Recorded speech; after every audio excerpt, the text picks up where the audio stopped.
You didn't say ignition. All right, guys, welcome to the Zaleski Sports Show. I'm your host, Jason Zaleski.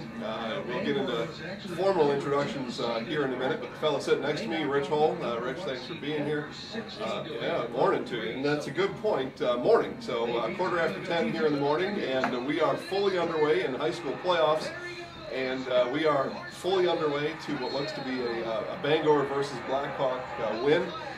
We saw Bangor on their first possession ran a couple plays, got a first down, and then ripped off a 50-yarder. Two-point conversion was successful. 8-0 at that point. Blackhawk then on their next possession tries some trickery, I guess is the best way you could put it. Threw up a pass, intercepted. 16-0 by 10-16 in the morning. Yeah, Bangor's a D7 power. They obviously they knocked out Edgar, local team here a couple weeks ago in level 3. So they're a very dominant team. They actually won state, I believe, 15, 16. Yep. 15. Yeah, 15. Yeah. So yeah, they're just motoring right along here as we are. We are at Nuts Deep here in Marshfield, 801 South Central Avenue. Thank you to everybody at Nuts Deep for helping to put this together. Pretty cool opportunity to sit here in what any day is a cool place to hang out in Marshfield. Today will be a little bit extra cool, I guess, with us being here. To be determined there. But a great place to watch sports. A lot of great places in Marshfield to hang out and watch sports, and we're got an advantage in that way, maybe over other towns here in our area. Marshfield, I think, is probably an underrated sports town to begin with. But this is a cool bar to hang out, cool place to get something to eat. The burgers here are fantastic. Great food. Oh, man. And I don't know that much else goes with football than some good food and a good burger. So we can definitely get that down here. They got a full menu, though, too. Pizzas, chicken, salads, the whole works, appetizers, everything. Cheese curds here are pretty good too.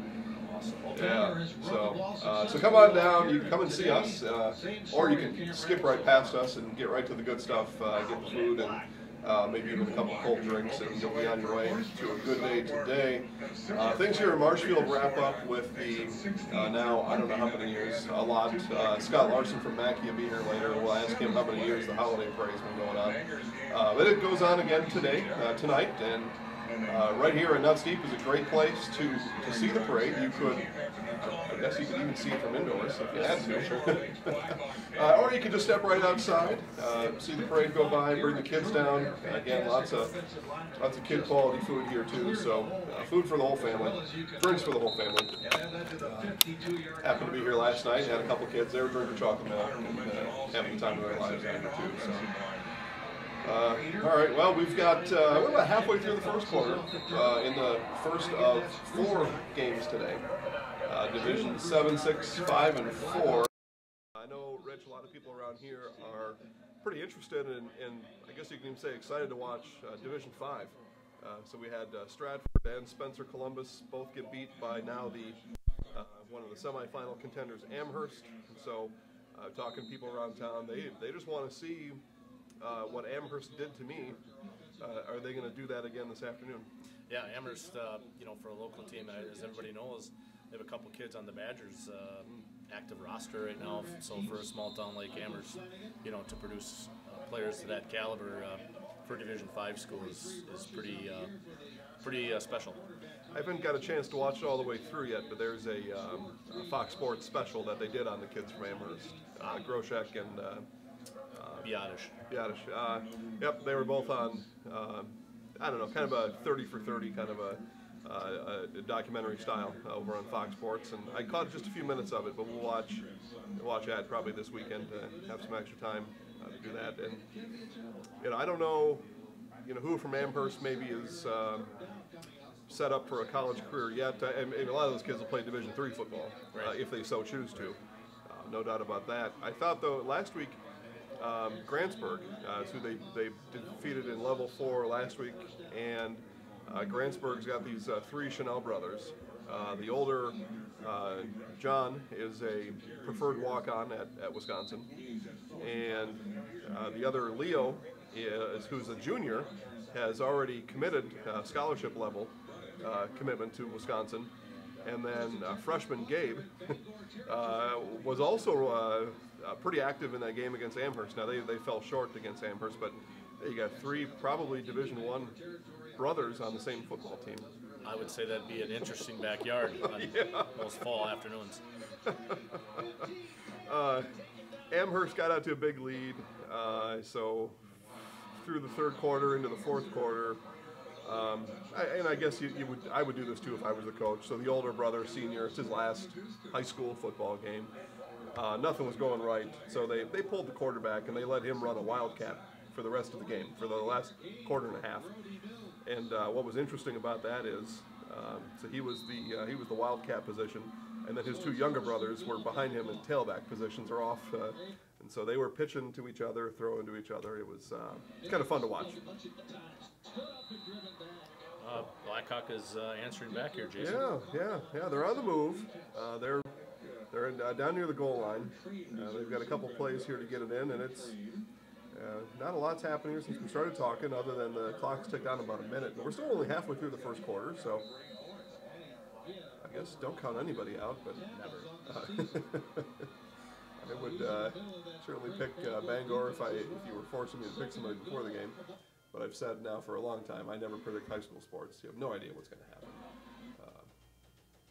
Somebody's girlfriend breaks up with them, or they fail a test at school yesterday. Their mind's out of it, and all of a sudden they lost the game. I think that happens sometimes. All they are kids. They are. Yep, that's exactly it. 16, 17, maybe 18. You know, I've had those age kids before. They're unpredictable just any old day. just sitting around the house, they're unpredictable. I think we probably have a microphone in our shot, if I had to guess at it. All right, well, there we go. Had a radio-style broadcast going on there for a minute. That's right, you guys, it's live TV. These things are going to happen all throughout the day. I would bet, Rich, by the end of it here, we're probably going to have, what do they call it, photo bombers? Probably people jump in front of the camera here. They'll think they're funny guys coming in. That'll be fun, though. So, all right, well, Blackhawk did score. And they're on the board, and looks like they're going to go for 2 into, we'll let this play go through, and I'll give you my opinion on Camp Randall and state championships. Well, some more trickery there. Halfback option for 2. Wow. Yeah, wow. All right. It was a well-executed play. It was, very well. Yeah, they had practiced that backyard or in the back lot, but that was practiced for sure. So, Camp Randall, they've been doing this for a long time. The high school champion football will take place down at Camp Randall. And, what an opportunity for, most of these kids, let's be honest, this is probably it for them playing football organized, right? Yes. And that's just numbers, not because of their talent. There's just only so many spots to fill at the next level. So very cool opportunity for them to play where the Badgers play. I'm assuming most of these kids, although these days who knows, watch the Badgers on Saturday. That's kind of their team, college team that they cheer for growing up. So to go play and run where those guys do is pretty cool stuff. But when I see the camera shots of an empty end zone, it doesn't look right to me. No, that's the problem with it. It's a huge honor to get to Camp Randall, but especially Division 7 schools. There's probably only 500 to 800 people from that town going to watch the games. Right. So it does make it look like the stadium's empty, but it doesn't change the atmosphere of the game. No. Just it's quite a difference if you were to put them during the Badger game. Now again, we're talking a premier college football program in the country. Of course, they're going to have that jam-packed every Saturday. Right. And we can even probably talk about that here a little bit, Rich. Speaking of premier college programs in the country, it wasn't that long ago, a couple old guys like us, where, hey, my client over there, huh? Yeah. Mike. Wasn't that long ago, guys like us, or even Mike, we would watch the Badgers on Saturday, and they were bad. Yeah, they're very bad. They were bad. I guess everybody would have to say that when Barry Elvis showed up is when the program turned a corner, and with his leadership, all Badger sports right now, hockey is a national power. The basketball team, to the Division I final a couple of years ago. So the whole program is on a huge high right now. Yeah, and it's been, late 90s. I mean, when Alvarez probably somewhere in that time frame, maybe even 96, 97 if I had to take a guess at it. I can remember a game against Northwestern for the conference championship back that many years ago, which is kind of odd to say. Yeah, first Rose Bowl was 94 that they 94, that they okay. won against UCLA. So. Okay, that's what I'm thinking back to then. So yeah, and now football team constantly ranked in the top 20, if not the top 10. They're fifth in the playoff standings right now, so they're one spot out. Clemson and Miami, who are in the top 4, play each other yet. So those two, one of those will weed each other out, and if Wisconsin keeps winning. Big game against Michigan this Saturday, obviously. It's at home. The Badgers are actually favored, not heavily, but moderately. It'll be probably their last test before the championship game. Yeah, and from the way I understood it, because of that Clemson-Miami game that's coming up, that if Wisconsin wins out, they're probably in. Yeah, if Wisconsin wins out, they're in. Whether, and I'm a huge Badger fan, whether they belong in the top 4 or not is another argument. But you win the games you're scheduled, and everything always works itself out. Yeah, and who would have thought, looking back from a month ago, that both Ohio State and Penn State would have 2 losses, let alone 1. They have 2, and that's opened the door for Wisconsin for sure. And we'll see who they play in that title game. It could be, still could be Ohio State though. Yeah, very easily. And that could put a dramatic end to the Badgers. Good. It would. It would. There's Okay. never been a 2-loss team in the playoffs. So no. The fact, even if Ohio State would win the Big Ten, probably not. No. The chance they get into the playoff. No, not at all. Badger basketball has been fun to watch. Back since I remember a kid by the name of Kirk Penny. I do. Yeah, I remember him. Okay. He kind of a big. He was from Australia, I think, if I have that right. Kind of a fun player to watch, and that's when the Badgers went from a plateau in basketball to where they are now with Final Four appearances, national championship game appearance. I don't know 5 years ago, ish. Yeah. I actually went to the game, spur of the moment, and it was interesting.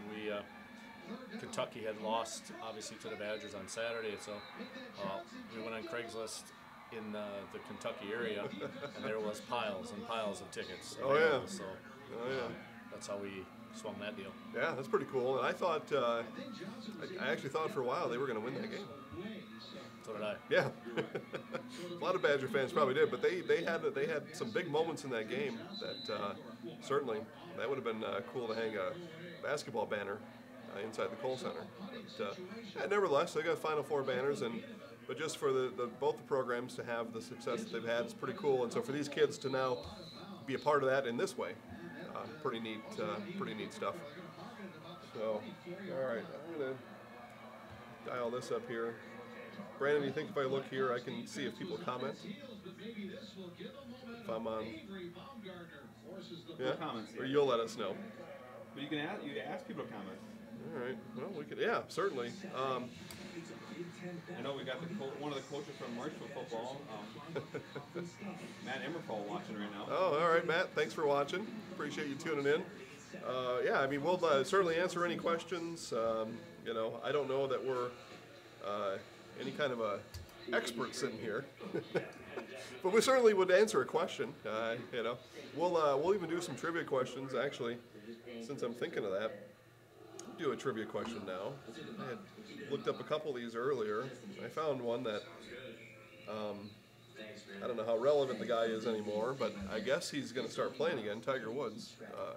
So we'll attempt now for the umpteenth time to come back and play again. So we're talking about going back to the mid '90s and all that kind of deal. Tiger Woods became a professional golfer in what year? That's the question. So we'll throw that out there. We'll give it 5 or 10 minutes, and then we'll let Rich throw a guess at it.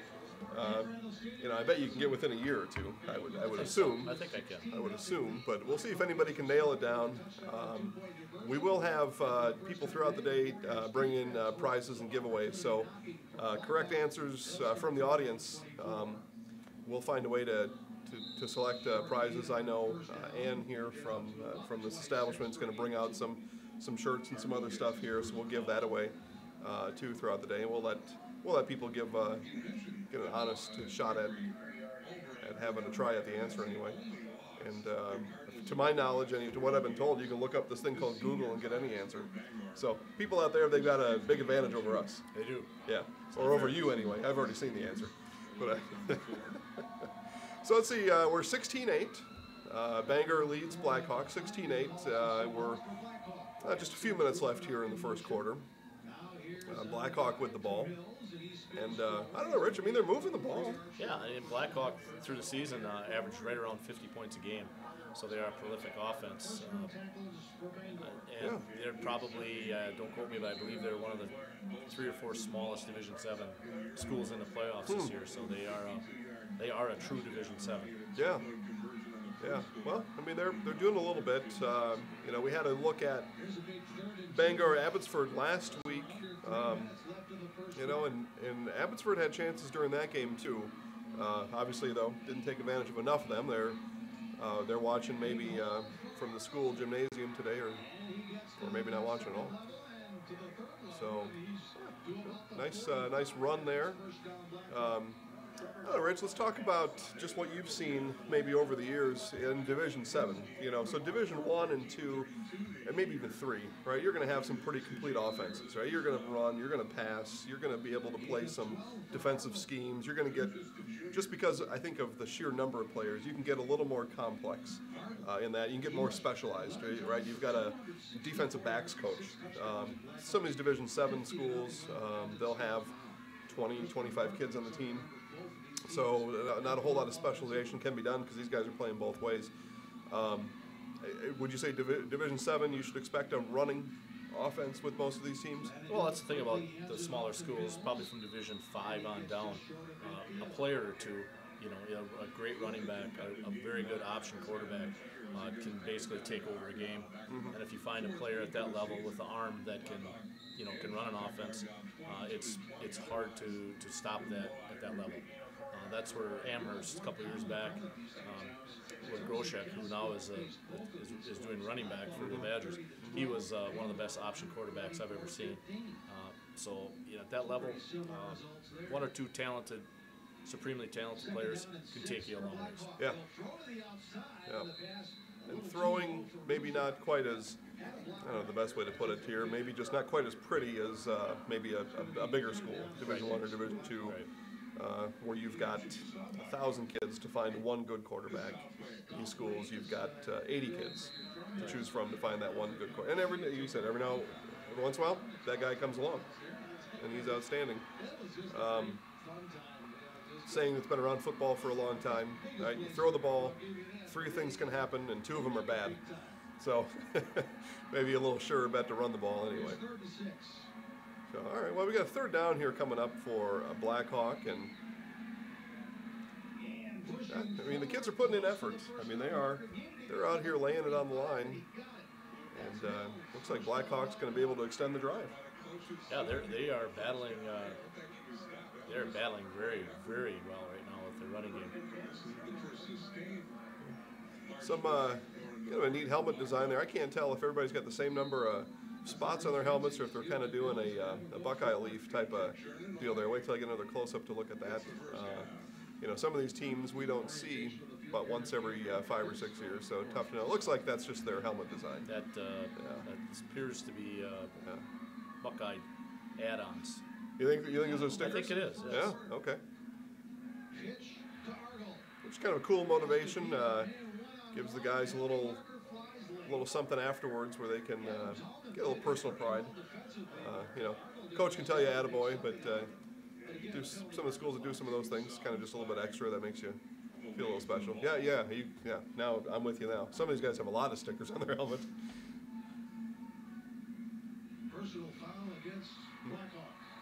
big call. Yeah, boy. So Blackhawks moving the ball methodically. I wouldn't say with ease, but they were moving methodically down the field here against Bangor and running the ball primarily, and 15-yard penalty, tough to recoup running the ball. Yes. 15-yarder. At any level, penalties are usually a drive killer. Yeah. Maybe at any level. You see that in the NFL too. Yes. Personal foul, tough to climb out of those second and longs, third and longs, whatever it might be. So that flag looked like it came from the umpire. Is that maybe you saw, or the back judge? No, it was the umpire. It was the umpire? Yep. So we'll talk about this a little bit. So Rich, referee here in Wisconsin, football official, usually the white hat, or Yes, I am. to the extent of my knowledge. So let's maybe just talk about that a little bit. So the umpire threw that flag. What area of the field is he responsible for? What quadrant or section is he looking at? So the umpire at the snap will have the offensive line, defensive line from the center to his left, and then the referee will have the right side of the quarterback, who's a right if he's a right thrower, left if he's left, and they have the opposite angles. So the right-handed quarterback, the white hand will have the left side of the line, and that's your key. So you have anything in that area. The mechanics are set up so you have to understand that NFL has 8 officials, high school has 5. So, but the back judge is usually out to dry on all passing plays. He's on his own. Okay. Umpire has everything in the middle, and the wing guys also will help with stuff they see on the outside. Sure. So in that case, umpire's throwing a flag, and it's a personal foul. Maybe in high school you don't get the full-on explanation. So could have been a chop block. Somebody could have got hauled down by a face mask, something like that. But not a whole lot of other. I don't know what other possibilities there could have been in a situation where the umpire's throwing that personal foul. On that, you'd like to have seen if it was a chop block or a face mask, but you don't have to report numbers or incidents, just coaches as a courtesy. And you find most coaches are asking for that type of explanation, or do you give it just as a courtesy anyway? Or if a coach doesn't ask, you don't go over there and talk to him? I do not, no. Yeah, okay. And most coaches will want the number. They'll want to know what happened. And it's a courtesy.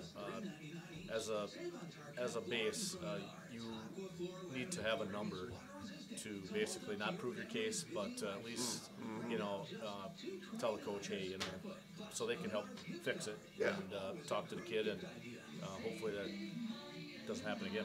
Yeah, and I know probably what a lot of people think of when they think of referee-coach interaction, but I think there's a pretty healthy relationship there, though, too, right? I mean, the coach wants to know. Yeah, no, there is, especially at the playoff level. I mean, the playoffs are pretty much the higher-ranked officials get the later playoff assignments.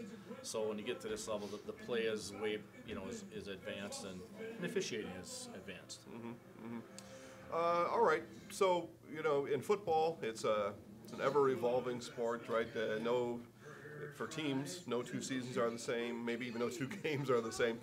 For officials, though, rules change. I don't know. They certainly change annually. Some are some pretty minor things. Some are something else. Any rule changes, maybe even the last couple of years, that really stood out in your mind that you had to get adjusted to? Yeah, the basic in the last couple of years anyway, the basic focus has been on the targeting and the unnecessary roughness part of the game. And in the past, anybody that watches football, you'll see a hit and it'll be glorified. When in fact now it's probably going to be penalized, especially on open field stuff. The game is trying to eliminate the unnecessary hits that come with football, and it is a violent game and it is a contact sport. But that being said, there's a lot of times where there's unnecessary hits. And they've also taken away anything below the knees. Outside of the immediate line of scrimmage, which was a huge thing years back. Cut blocks were legal, and that it's cause for obviously for injuries. Well, player safety is a big deal, especially when you're talking about kids, right? Now we could talk about, and we could even argue about once you make that your professional career, you've maybe made an active choice where you are okay putting yourself up for an injury. but we'll leave that for a different time. Yeah, so for these kids, for sure. I remember, though, a show on ESPN that would always come on before Monday Night Football, and the segment would be called Jacked Up. Yeah, And, yeah, exactly. And they were. It was glorified. It was glorified. That's exactly what you were saying there before. And I don't know. It was a lot of fun watching that, though. But it wasn't me or you getting drilled 10 yards out of bounds and flag didn't come out or whatever the case might be. But they were some big hitters. If you think NFL level over the years, I mean, you can name a lot of them. But Ronnie Lott was never afraid to hit somebody. There's certainly been some Packers over the years.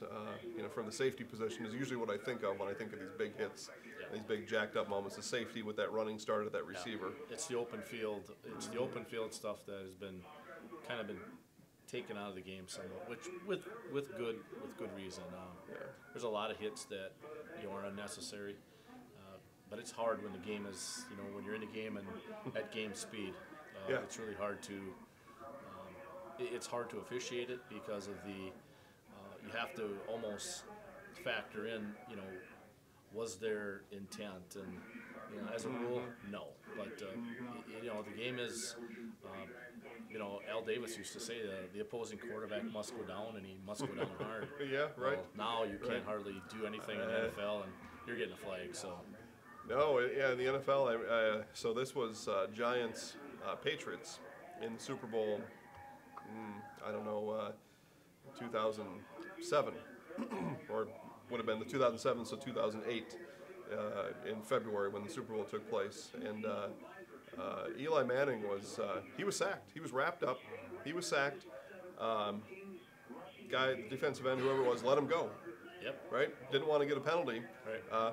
Eli takes a couple steps, fires it downfield for a 30-yard gain. It's real tough. We'll go back to our trivia question here. So we asked what year Tiger Woods became a professional golfer for the first time. Chris Fisher. Chris, you got the right answer, so we'll put you in the mix for a prize. 1996. Is that where you were going to land? That was my guess. 96, that was where you were going to land? And it's got a Wisconsin tie to it. It was in the Greater Milwaukee Open. Wow. Tiger Woods, his first professional event in '96. And then, of course, he went on a tear for about 12 years after that. Now he can't find his way on a golf course. And the game needs him.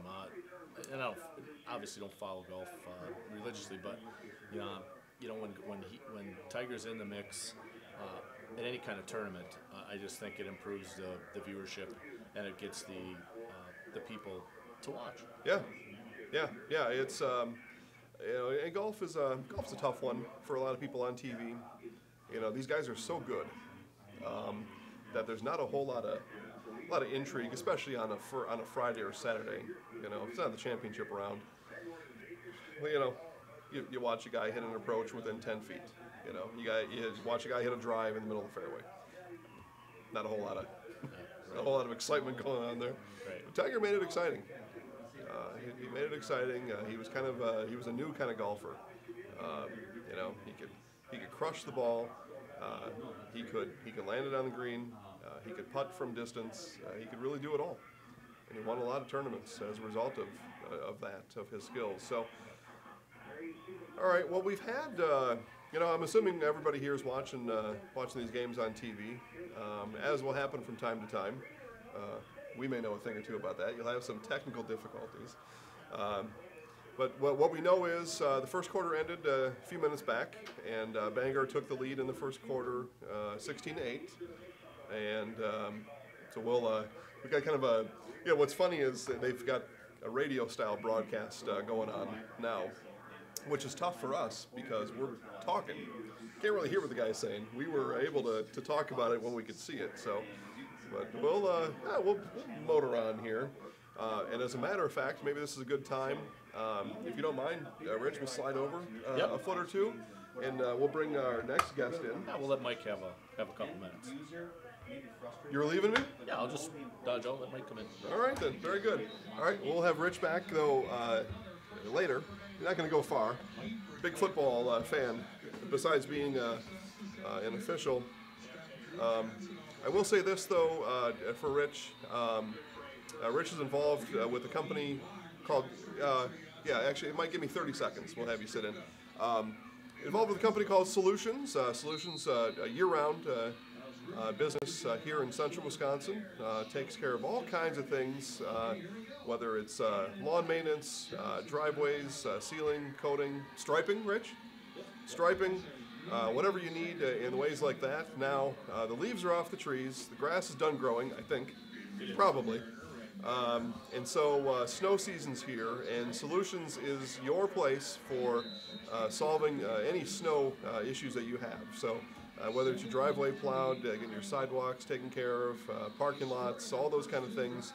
You talk to Rich or any of the gang over at Solutions, and they'll help you out. Rich will come back here in a minute, and we'll talk a little bit more about Solutions and maybe some different things to think about when you're thinking about how to get your parking lot plowed. We've had a little bit of snow, but it's been dry-ish. But the snow's coming, no doubt about it, here in Wisconsin. So we're gonna take a short break, and we'll be back with a longtime friend of mine, Mike Klein, and we'll continue our coverage today.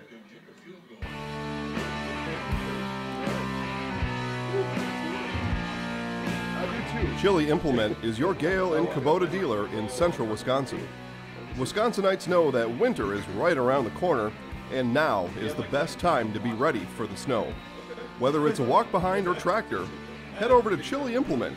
Chili Implement, located on County Road Y, just north of US Highway 10 in Chili.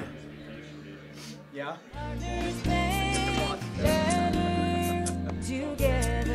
We know how a bank should be at Partners Bank. Banking should be easier. Treating our customers as valued and important. Services should be better with online and mobile banking and locations close to where you live and work. Loans should be quicker, and we make all decisions locally with years of experience helping people with their financing needs. Partners Bank, member FDIC, and an equal housing lender. At Stratford Building Supply, we do more than build quality homes. We also provide the area with a variety of building supplies for contractors and homeowners. Whether you're looking for a custom floor plan or home repair supplies, look no further than Stratford Building Supply. With 2 locations, we make it the convenient choice. Contact us in Parkville. All right, welcome back, guys. Jason with the Zaleski Sports Show. We are here at Nuts Deep in Marshfield, Wisconsin, 801 South Central Avenue. And we're about to get some food, so we're going to talk about that here a little bit, too. But, we mentioned a little bit earlier, one of the best places in Marshfield to get a burger, one of the best places in Marshfield to come in and watch the game. Yeah, come on in. Here we go. Well, we should probably eat, I think. Okay, do you want some menus? Sure. Yeah, okay. So a great place for really good food here. Absolutely. Oh, I'll bring them all over. Yeah. Great place to watch sports later on tonight. We've got the Marshfield Holiday Parade going on, and this here is, to me anyway, great place to watch a parade. You don't even have to go outside. You can just sit right out here and Right at the window. watch right out the window and watch Santa Claus go by. Stay warm. Eat your burger. Have your drink of choice, whatever that might be. There was some chocolate milk in here last night, so bring the kids. Oh, there you go. It's definitely a family restaurant here, for sure, and it's just a fun place to be. So, introducing Mike Klein. Boy, Mike, you and I have known each other, I don't know, for a long time. Long time. Yeah. Maybe before I can remember. I don't know. Well, my first recollection of you, Jason, is a little guy, Bat Boy, at the American Legion Baseball. That was a long time ago. Yeah, we're talking mid-'80s. Yeah? Actually, no, earlier than that even. Well, maybe early '80s. Could be. Yeah, your dad was the sports guy at the News Herald. That's a long time ago. He's in, good times though. Yeah. Always a lot of fun times. American Legion baseball been a staple of Marshfield for a long time. Still going now. Something they have now that they didn't have back then is Junior Legion. Right. There was one Legion team, and you can probably remember. And I can't remember all the reasons, but I can remember kids coming from all over central Wisconsin to play on Post 54, on Marshfield Blue Devil Legion team. Yep. And that was a lot of fun though too, getting to know some of these guys from other cities in the area. So let's see. Well, we're halfway through the second quarter. Still 16-8. Bangor ahead of Blackhawk. Now, did you officiate any games this year? Yeah, we did. Yeah, I've been okay. doing football. This was my 7th year doing football. 7th year doing Yeah, I football got- games, okay. Starting my 32nd year, Tuesday night this week, started my 32nd year basketball, and this Okay. spring I'll have my 31st year baseball. Officiating those sports, and football. Actually, Rich was instrumental in getting me started in football. Okay. The local ADs and even some of the local conference commissioners would always give me a hard time. I'd see them during basketball season. Yeah. When are you going to start doing football? Yeah. You know, so Rich got me started doing the Saturday morning stuff with the little guys, and you know that is a lot of fun. It really is. You know, it's fun watching and working with those kids. And then subbed for a couple years on Rich's crew. He had some guys rotating through. Some guys had sons playing high school football in town here, so Okay, I got yeah. a chance to start. And now I'm on a full-time, 3rd year with a full-time crew, and actually it was Scott Winch's Oh, yeah. old crew Sure, that sure. he hung it up a couple years ago with his duties with the WIA now. So and I was fortunate enough that those guys picked me up, and it's been a lot of fun. Matter of fact, watching Bangor here in the state championship game, we had their game 2 weeks ago against Edgar. You their, did. Their semifinal, You did, or their okay. Quarterfinal game against Yeah. Edgar. And Snow, a very good snow in the football second game. half. Yeah, we walked out after halftime to a pretty good. Well, I wouldn't call it a snowstorm, but big flakes you like to see on Christmas Eve, that kind of stuff. Right, So, right. yeah, so that pretty much took care of the field for the second half. Boy. But it was a good ball game, and Bangor's got a nice team. So this is I'm not surprised by the score here, Yeah. that it's close. And Now, during the Edgar game, that ended 16-8.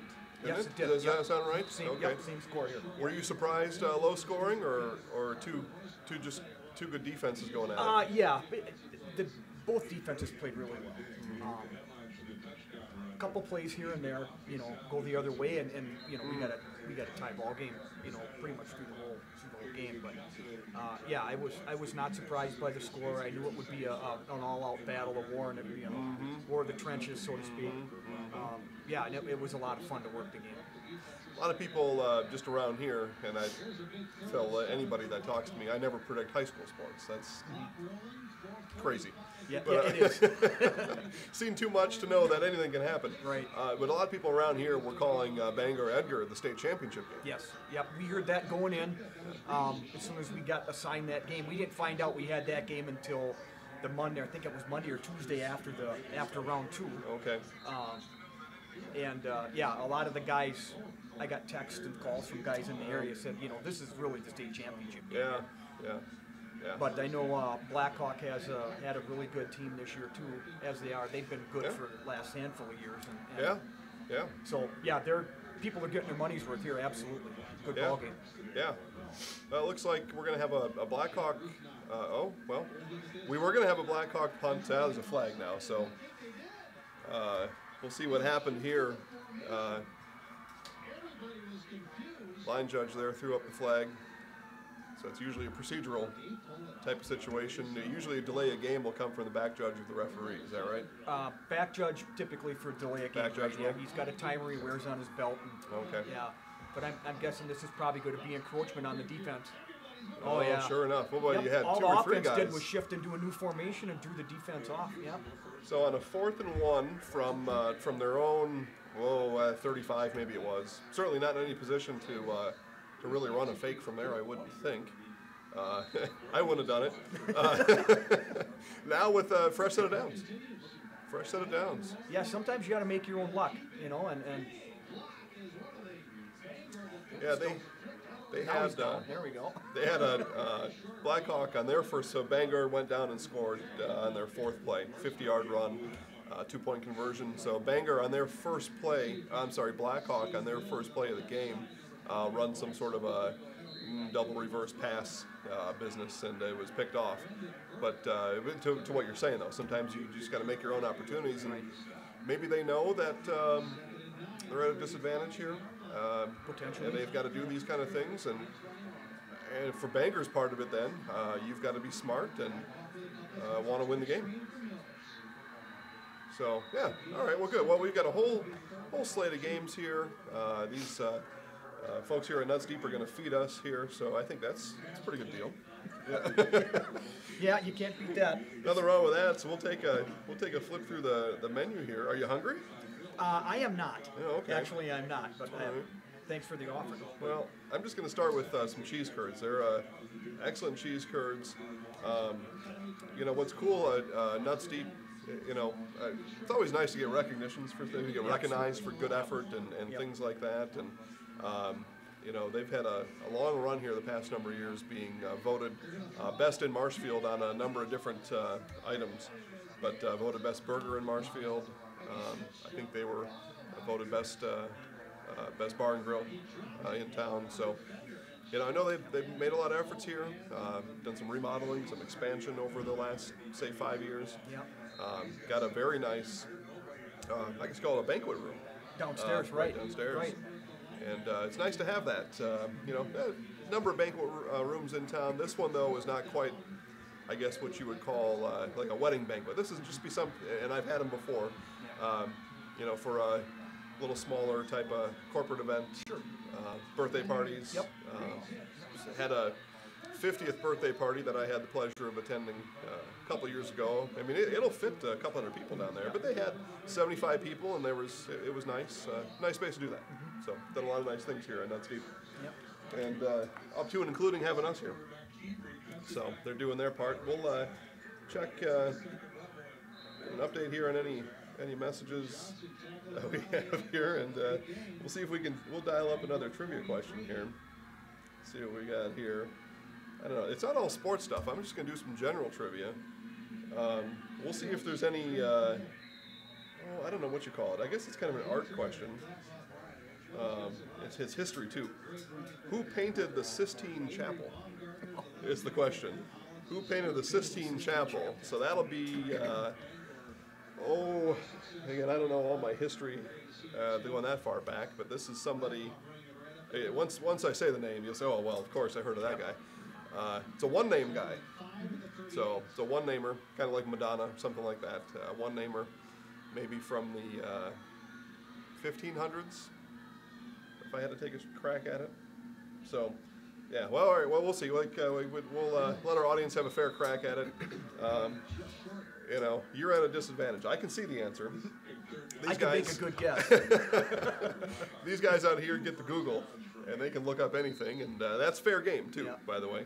This is not supposed to be some Jeopardy-style trivia. This is just for fun. The bar's got some T-shirts and some other giveaways that are available. Other folks coming in throughout the day are bringing in prizes and giveaways with them, so we'll make sure everybody gets awarded properly and all that kind of stuff here.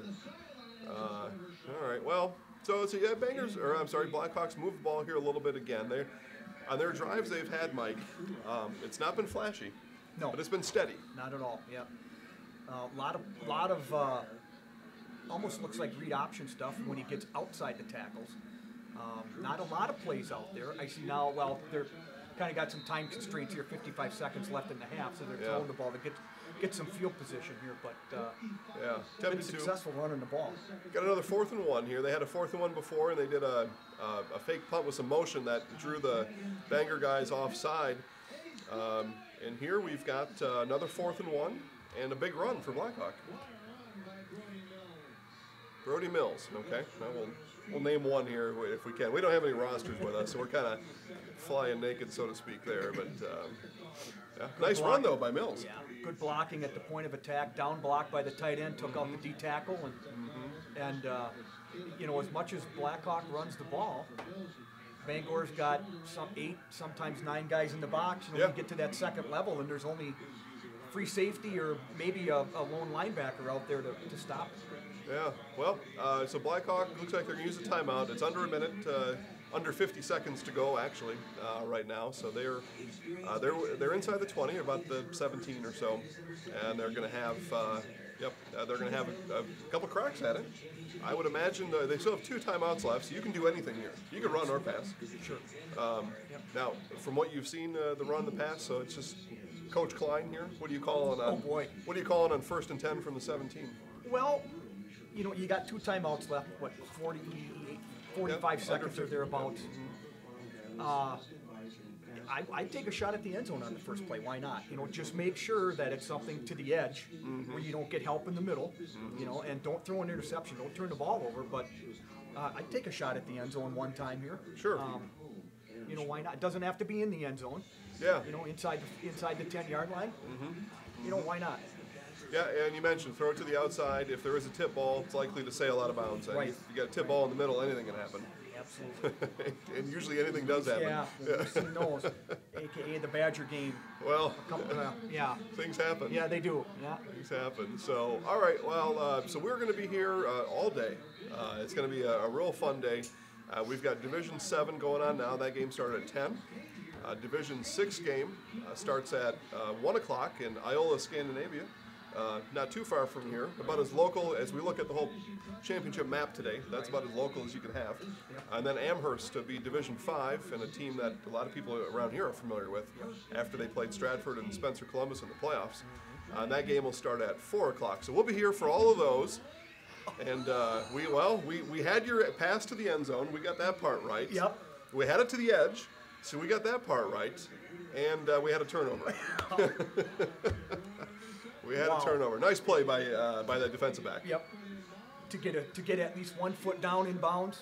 Yeah. Absolutely. Yeah. Nice play. And the call's been made. And there is no. oh yeah, no doubt. Good call. Yeah. Yep. So side judge there with the call. Is that who was running down there? Yes. Yeah. Side judge. Yeah. He had a look right down the line Yeah, at he it. did. So he Yep, saw it. was right there.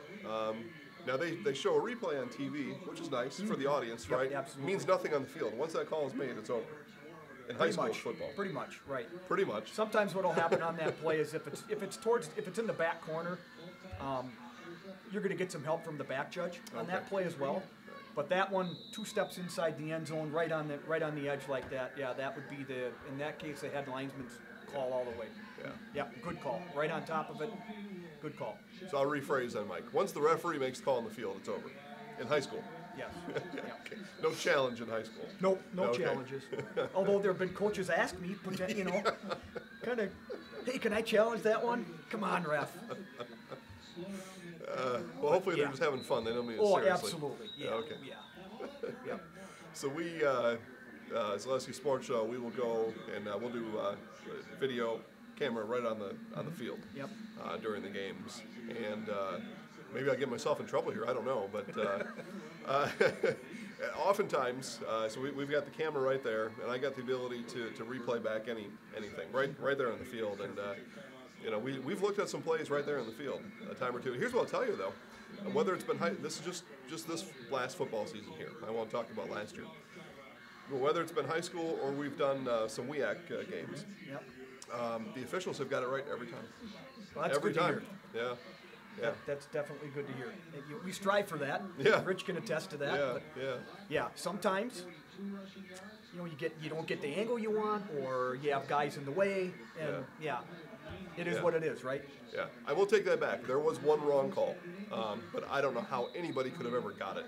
I had to go frame by frame on the video to see it.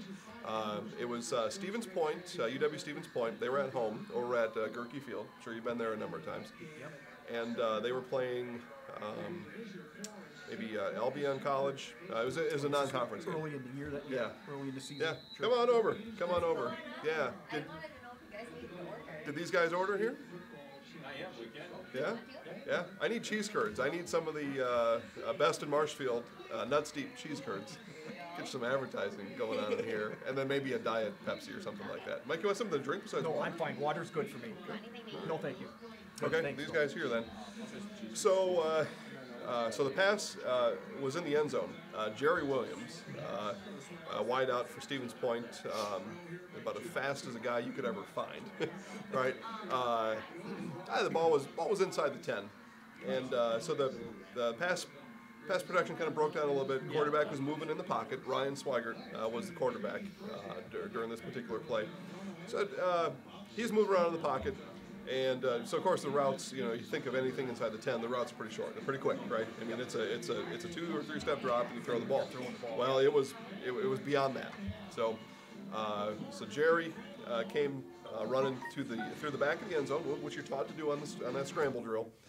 and the ball was thrown. It was tipped. Middle linebacker tipped it. Maybe even someone else got their hand on it, and he's diving right on the ground. So the ball isn't that close to the And ground. oh yeah, and picked it up and signaled a touchdown.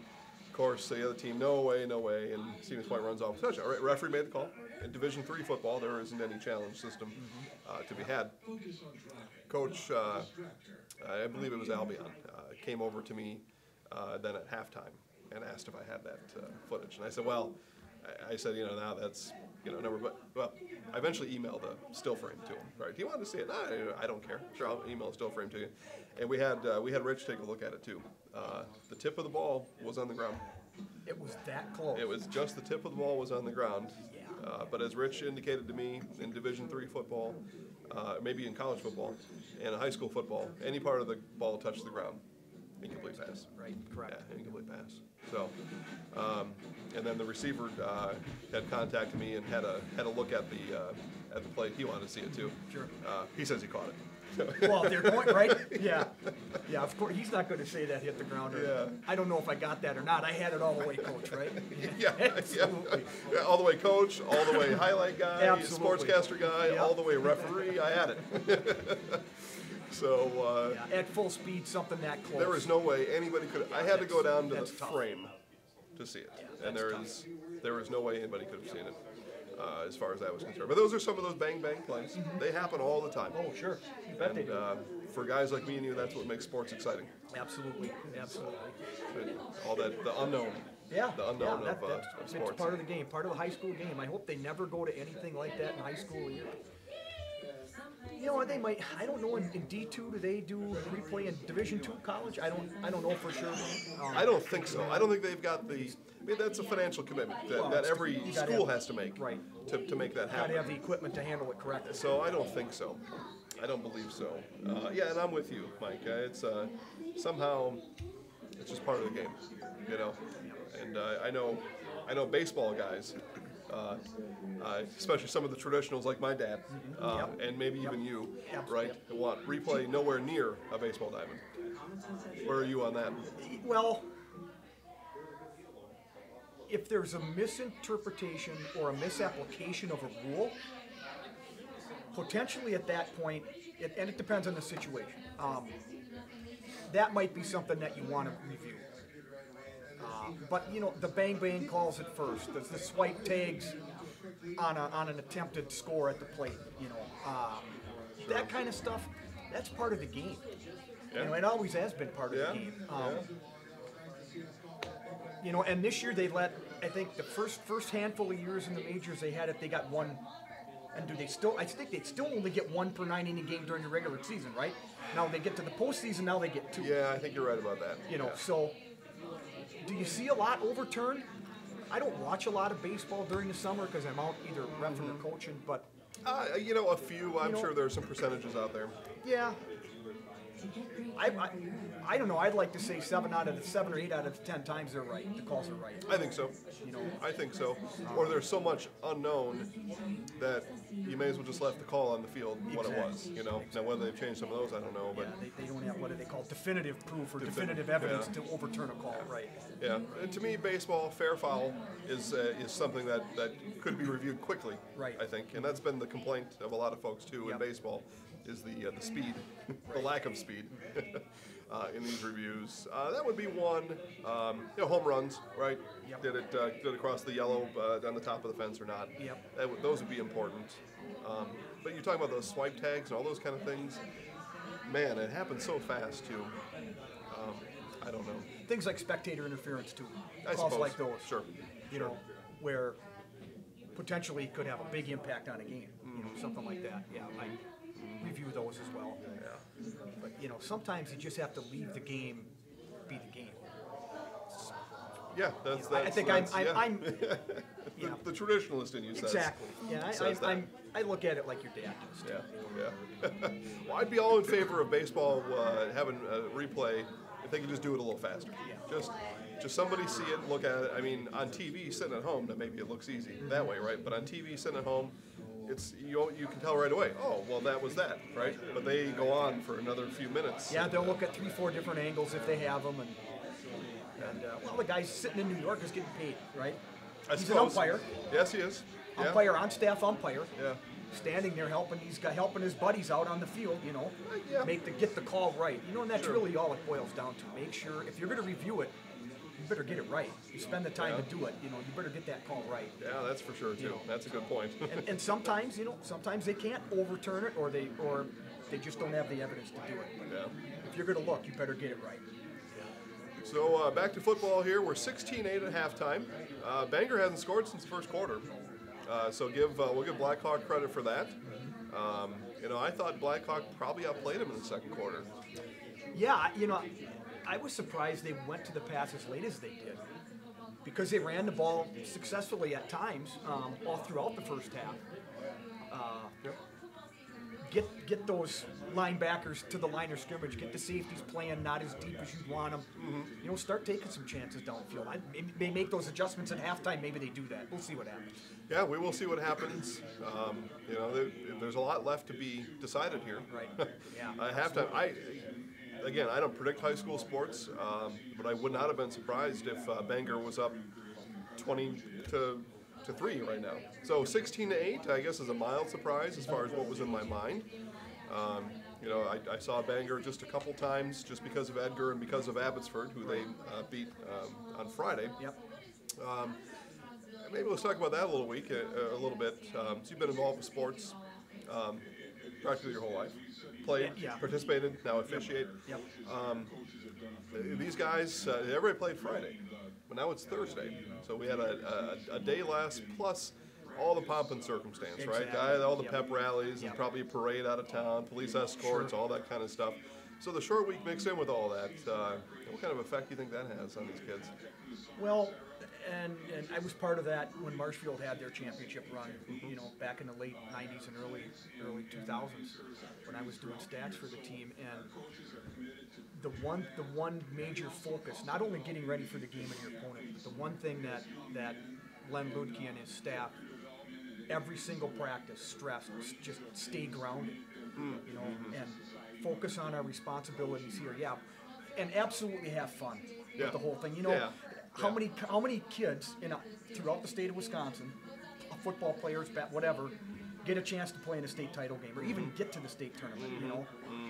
So very few. you have to absolutely allow the kids to take all that in. Too. And then it's a whole different deal. You prepare all week. Yep. You do your best you can to prepare your kids for the game, and then you have all that stuff at the end.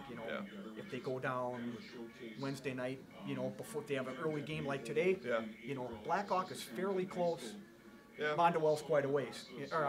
Bangor. Bangor is quite a ways. They probably both stayed last night, I would think, though, just to get in some sort of most routine likely, last right. night. So you got that to deal with, and then the day of the game, that's a whole different thing. And these kids get down on the field, and my God, this place is huge. Yeah.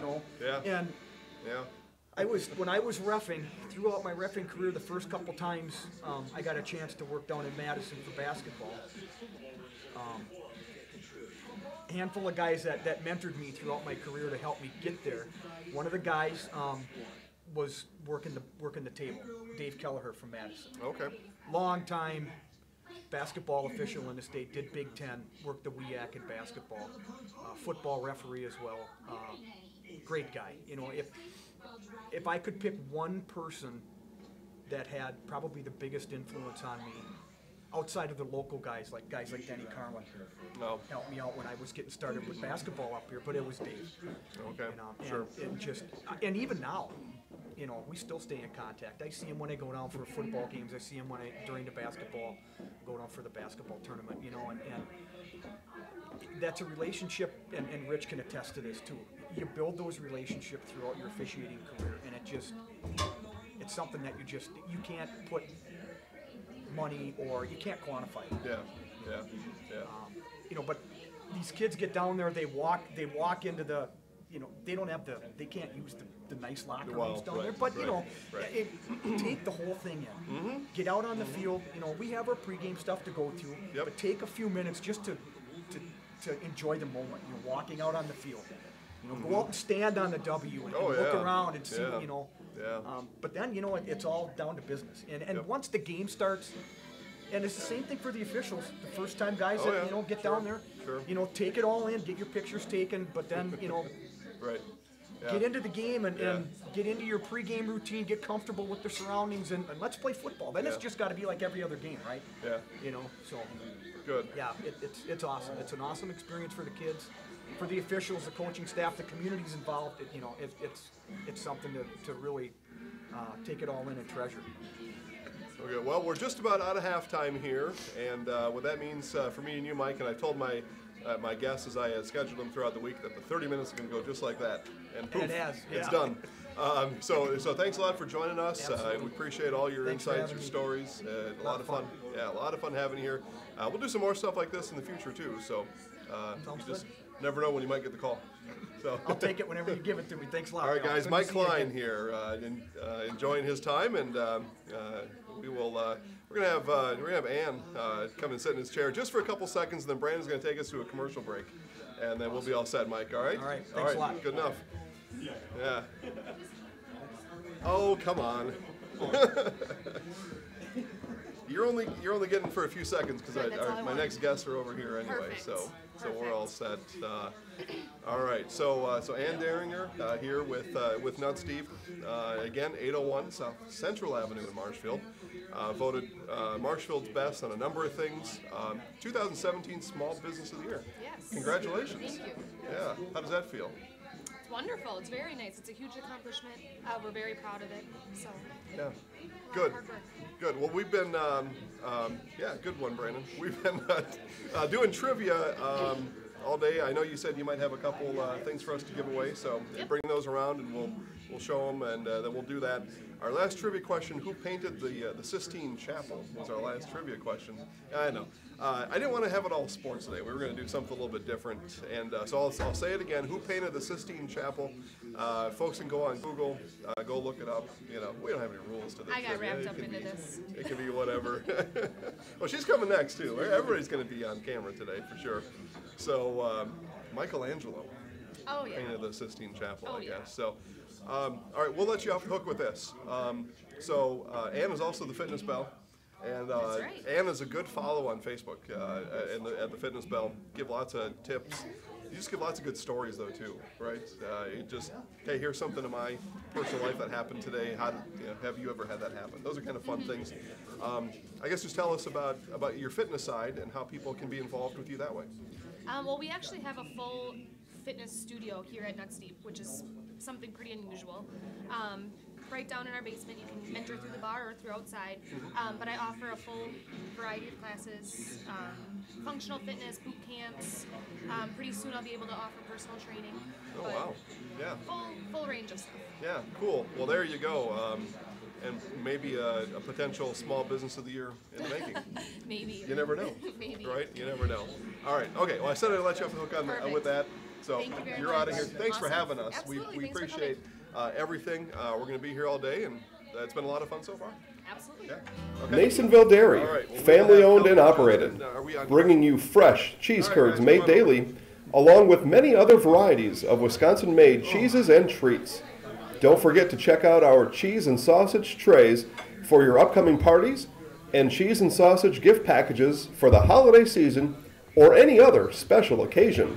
Nasonville Dairy, located just southwest of Marshfield on U.S. Highway 10, nasonvilledairy.com. Come on in. Have a seat.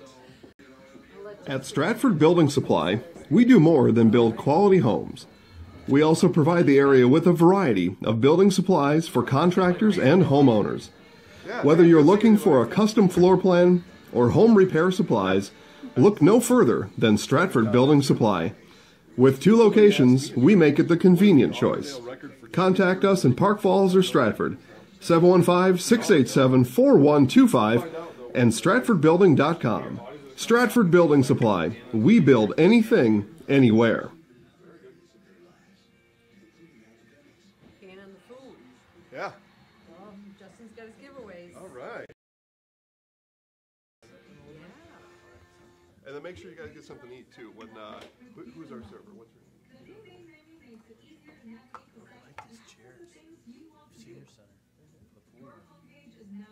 Maybe we can win them in their raffle. these chairs away? Well, I talked to Ann about that. Did you ask her to see her fitness studio? I did, and she left. So I'm getting out of here. That guy is creepy. She said I do. No, me. Said I She was do. talking about. No, I no. asked, not She you. didn't I wanna- asked to see it. She didn't want to be on I'm TV. getting my kids and I'm getting out of here. I thought she said to you, oh, I could do that. You'll have to adjust the zoom there, Brando.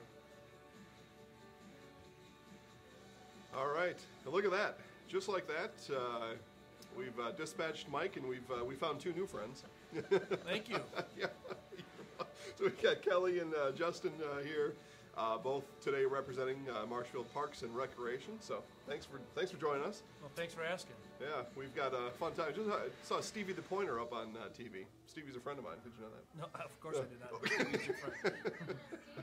Stevie, mascot, Stevie the Pointer. Stevens Point, I don't know. Do you know, who's in there then? Do I know who's inside of Who's Stevie? the actual person inside the mascot costume? Well, I think it kind of varies from time to time. They're all Oh, his friends. all his friends. You know them all. So what's going on in the game? So we're just coming out of halftime here. Team's getting ready to take the field after halftime. Bangor is up 16-8 over Blackhawk. It's been kind of a interesting game to watch. A lot of people thought Bangor might run away with it early. That hasn't quite happened yet. Blackhawk stayed in it by kind of a slow, steady running game. So really not giving Bangor much time with the ball. Is it Banger? Well, I say it both ways. Or Bangor? I don't know. We'll go to our resident official on that. Is that Bangor. true? Bangor, right? Bangor. Yeah. Okay. Well, I don't know.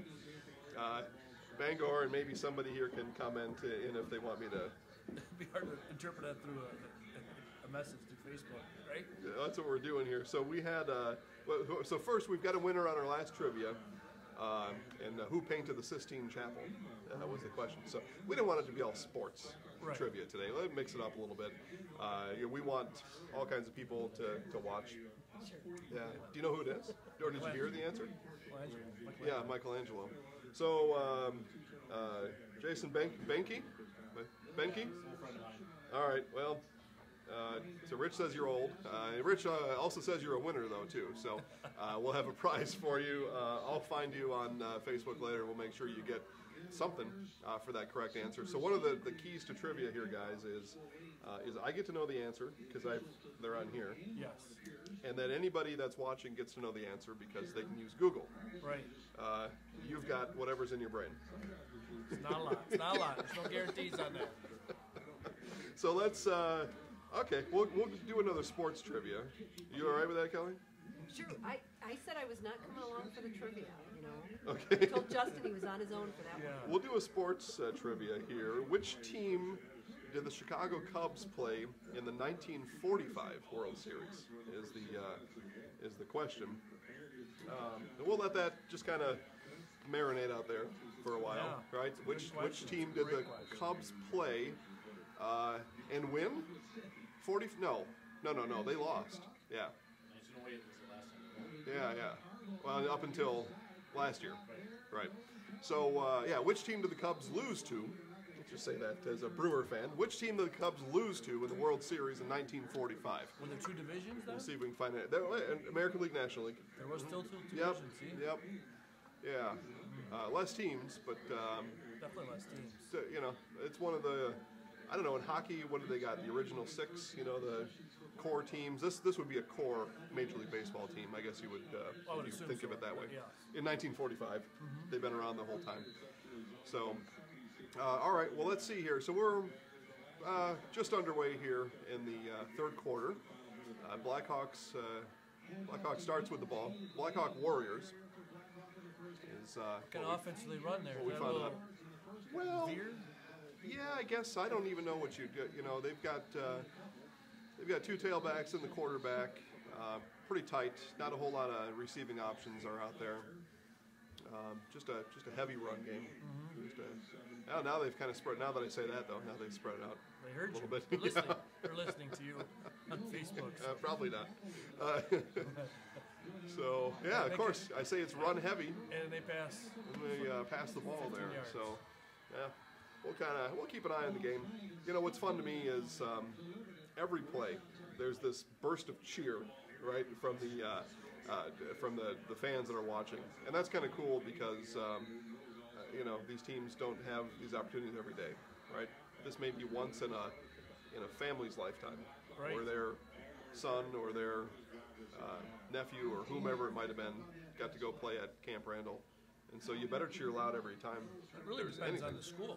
Well, that's a good if point. you talk to Justin. Amherst, That's a good they point. may say this is standard operating procedures. We come every year. Kimberly, same thing. I think Wanakee was there before. There's some Yeah. other schools, I don't know how many return champions are here this year, but I know Amherst and Kimberly are a long time Yep, they are. champions. I wrote an article last week previewing the Level 4, the semifinal games, and I called Kimberly boring and mundane after winning 68 straight and all that. Some people in the Fox River Valley didn't like that. So turns out. You have viewers and Well, readers it was in a Fox, written in piece. Fox Valley. It's funny, Justin, and it's still, I don't get it yet, or it hasn't sunk in yet. Right. Yeah, but I had somebody tell me last week that they were from Green Bay and they watched the show. So, Really? Yeah. You're like Scott Van Pelt now. Not really, no. I have a full head of hair, and I'm not from Maryland. So, all right. I mean, physically. Oh, well, thank you. Viewership. Oh, I see. Okay.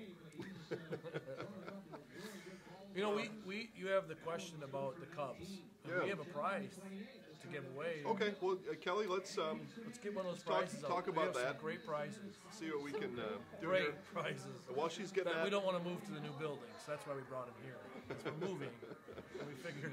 it's kind of an inventory sell-off. We here. still had to move him because I had to still Okay. bring him here. Yeah. Man, I can't get it out. It's pretty exciting, though. I think with the sports, we have to give the bite That's what I'm The belt. trying to. That's what I was trying to pull out. Yeah. rather than the. Okay. Wow, look at that. Look at huh? this. It's a donation we had. Yeah, We jeez. have the skate park, bike park. Yeah, on the hold it right north side there. of Brandon will town, get a close-up for us. and we'll give this away to whoever wins. Yeah.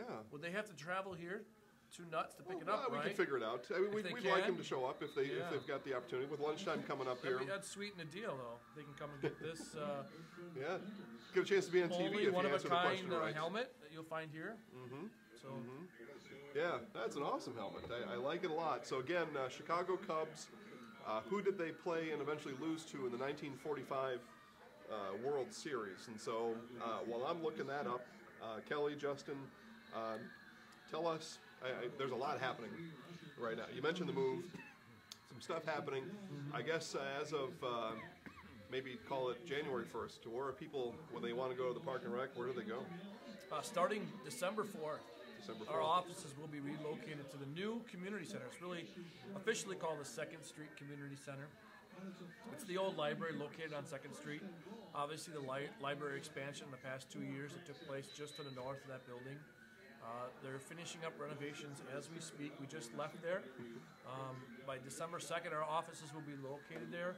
Seniors will be there. So the seniors, which were currently in I'll say an older building, was one of the original teen center. It was built in the 60s as a teen center. And then it transitioned over time to the senior center. During the construction of all this process, they moved to the mall, the old Hallmark store in the mall. Right. They've been there for the past 2 years. So the seniors will be there.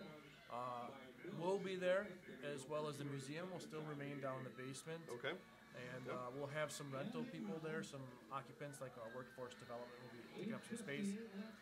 Plus, it's open to other park and rec programs, other community uses. Whether you want to have a meeting there, or you want to have a family birthday, or you want to rent some space for an activity, that will all be available to the public. So, starting December 4th, we'll be over there. Same phone number, but new address. Okay. Well, that's really cool. Yeah, really cool. Something that's kind of been in the works for a little bit. 10 years. 10 so, years. yeah, a little bit. I Okay. mean, they haven't been working on the building for 10 years, but the plans and idea. fundraising, the idea Yeah. has been in work for 10 years. Construction's been the last 2 years, but yeah, it's been a long process to get there, and can't thank the donors and the Rail family and the Hawkins, Mazza, and Drendel families for kind of spearheading this, and kind of getting us to the finish line, it's just over the hill. We'll be there, and of course it's under budget. Yeah. So, it Nice. was under budget, so that was great. Right. Yeah, you mentioned some of the donors that help with that. As things are, though, in this real world, the people in Marshfield also help to pay for these things. And so it's important to know that things do stay under budget. Mm-hmm. That's a big headline. Yeah, it is. I mean, without community support and giving from the community, a lot of projects like this wouldn't happen. There's a number, I won't get into all of the projects, but there's a number of projects in the community. Probably the most recent related to us is our bear exhibit that we did. We have 2 Kodiak brown bears. They're new additions to our community, but they've been here for 2 years.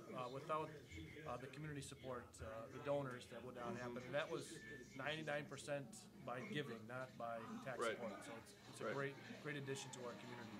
So as we're getting ready to switch seasons here in sports from fall to winter, so from football to basketball, from volleyball to to wrestling, and so on and so forth, right? We've also switched seasons with the Park and Rec. So Kelly, the pool, to the best of my knowledge, no longer open for the season. Correct. Yeah. The Hefco pool you're referring to. Yes, However, Hefco pool. we do move inside to the high school pool and use that for on Tuesdays and Thursdays for early bird lapsum. So from 6 o'clock until 7:30, we do have an early bird lapsum program. And also at that time then do an aqua size class. So the 2 of them are in the pool together. And then Monday and Wednesday nights, we have an evening swim that's more family, youth oriented. Right. I'm so happy you got my segue there, because I kind of mangled the words. That's what I meant to say, you know. So I'm glad you're here to help with that too. So, and then as far as other programs now that winter is upon us, what are anything new in winter programs or anything popular that you want people to know about? No, just with the community center, we'll start to offer some new things. I know I have secured Rhea, who's going to be teaching Zumba Gold, which is for 50 and over. It's lower impact than what the Zumba is, and that's what I hear from a lot of people is they love the class, I just can't do it because it's too hard on my knees or whatever. So she's gonna start. We're gonna offer a Wednesday afternoon. So those seniors that aren't early birders, from like 1 to 1:50 at the community center, and we'll start to see other things as we get moved in and things that are happening. Probably offer some preschool music classes. It's finding those instructors that are out there that are wanting to teach. So, but with the new space, we can certainly offer more. Justin might be our new preschool music teacher. Yeah, and I have quite a talent in music. I can listen to the radio like no one else. But if there's anyone else that might be interested in teaching a class or helping out with the Park and Rec, they should contact us. We are always looking for new ideas, whether it's even something similar to this. We want to do a media class, how to edit videos, how do you get your information out to them, and how do we work with the user group. So if it's scrapbooking, Zumba, whatever it might be, we're always looking for instructors. Okay, good. And phone number for the Park and Rec? 715-384-4642. Well, congratulations there. There aren't many people left right now that know phone numbers for things. It's right? so true, because I was going to be you stuck. touch a button here. All I do is touch the screen and it dials in. Let's see here. I had a question here. I don't know. That's kind of some not good ones there. As you look for your question, I just want to do a quick drop for Rotary Winter Wonderland, which kicks off the day after Thanksgiving on that Friday, which is a week from today, I believe, a week from tomorrow. So Rotary will start their annual kickoff. They are pretty much, I think, near the finish line for their decorating. They have some new things where they're going to have a gingerbread house in one of their buildings. So if you get a chance, check it out this year. They have some new things happening down at the Rotary Winter Wonderland. Yeah, cool. We're looking forward to it. It's that time of year. The holiday parade is tonight, so it's certainly going in that type of direction right now with the weather season. As we look at the game here, we're halfway through the third quarter, approximately. Blackhawks scored a touchdown on their opening drive and have drawn to within 2 points of the Bangor Cardinals, 14-16. So we've got a game on our hands. It's close now. Wow, yeah, we've got a game on our hands here in Division 7. We talked a little bit with our previous 2 guests about some of the challenges that come with the state championship game. A short week, usually you play on Friday, so there's 1, maybe 2 less practices because now you've got to travel down to Madison on Wednesday.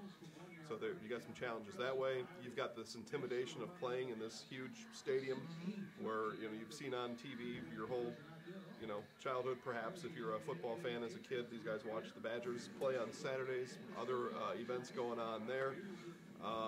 So there's a lot happening here, and sometimes you get a close game like this when maybe you didn't expect it. So something else, guys, expected or not expected.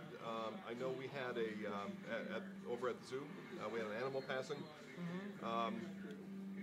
Maybe, I don't know that we need to talk about that for too long, but certainly, we've got a world-class zoo right here in Marshfield, a free world-class zoo right here in Marshfield, and as such in life, things come and go, and we had a bighorn. Do I have it right here? Bighorn sheep. Bighorn sheep. Okay, that left us. So what happens? After that, do we look to replace it, or what kind of conversation happens? So with the passing of the animal, obviously, I'll defer to the medical terminology to our zookeeper, but ultimately, it's a climate. Those animals are not traditionally found in Marshfield or even in the Midwest. They're a mountain animal, obviously in the Rocky Mountains. Our climate is much more humid and colder, believe it or not, than some of the climate here. Well, I believe that. So they got pneumonia for the most part and died of pneumonia. So we reevaluated things, and we just don't think we can have them here in our zoo because of our climate. Okay. And it doesn't make a lot of sense to bring them back. Okay. But we're going to do some repairs to that exhibit. Okay. We're hoping to work with senior high and some of their classes.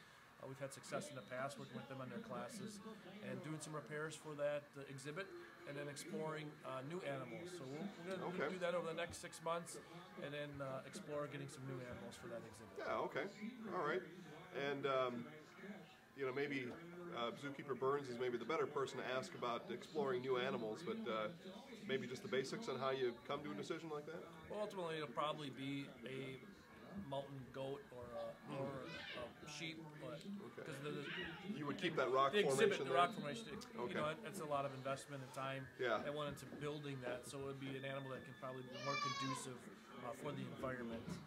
So we're limited. So we're not going to bring like a moose in or a giraffe. Or That'd be lion. cool, though. We're restricted. We kind of went with the mission of North American animals. So all of our animals at the zoo can be found in North America. Got it. That way, they're also able to sustain the climate. So, getting an alligator wouldn't be ideal for us because then we have to winterize it. But as I'm talking, I see black hawk or mango. They both have bees on their helmets, so they should have given us a little more head up. But they just answer with another score. Yeah. Coming right back down the field. And Kelly, you probably could have saw that coming from a mile away, I bet. Yeah. But, kind of a big run there. Blocked up well, sealed off the hole. And they're not short on size for a small Division 7 school. 7, right? Yeah, 7. Mm-hmm. I got some big boys. Which is the smallest school division, 7. So, boy, kicked an extra point. They had 2-point conversions up till now, and again, I haven't seen every Bangor game that there's been. Seen a lot of games, but I haven't seen a lot of them. I don't know if they were pretty excited about that extra point, so maybe that was something they weren't sure if they could handle. I saw the Blackhawk kicker. He may be the largest kicker. Is that right? He looks like one of their offensive tackle that's doing kickoffs, which you don't see typically anywhere. He's a guy play off. I'm sure he plays both ways. Yeah. Just thinking to myself, he's got to play both ways. Yeah, almost everyone plays both ways. Speaking of Camp Randall here and maybe larger type kickers, Gagliano from the Badgers, he's kind of got a little heft to him as well. Some size. So that's good for momentum, though. He's probably not used to this good Wisconsin food. Well, he's getting used to it, though, I bet. Yeah. So, all right. Well, Kelly, we've got one other project to talk to you about that's happening right now, and it's been the talk of the town for 3 years probably, and what's now turned into the Wenzel Family Plaza. Answer all the questions on that. That's Justin. Justin's going to tell you about Wenzel. All right. Well, good. Well. So I guess let's talk about a projected opening for that and what people can expect when it's open. It'll happen sometime next summer. It really depends on Mother Nature. Okay. How cruel she is to us. How quick the frost sets into the ground really limits what we can do below ground. We need to do that first. Okay. We won't be putting any type of plants, grass, things of that nature in the ground. So sometime next summer we'll have an opening. There'll be some sort of ribbon cutting and grand opening. I would anticipate sometime in June, possibly even July if the spring really holds. Okay. So it just depends on how quickly we can get in there and how nice Mother Nature is to us. But it's going to be a nice addition to the downtown area for activities and programs. Before she goes too far, you guys hungry? You want to let's put an order in? Yeah, you want us to order right on live? Oh, absolutely we are. So Well, that's how we do it. So you got the some menu menus and- over here. and stuff. Yeah. Yeah, absolutely. That's going to give you Yeah. some time. I'm going to look up Yeah, some trivia watch me answers. look at a menu. And that's kind of how we're going to do it anyway. Are we ready to give this beautiful one-of-a-kind helmet? Yeah, we're getting there anyway. I did. I just did a wrap.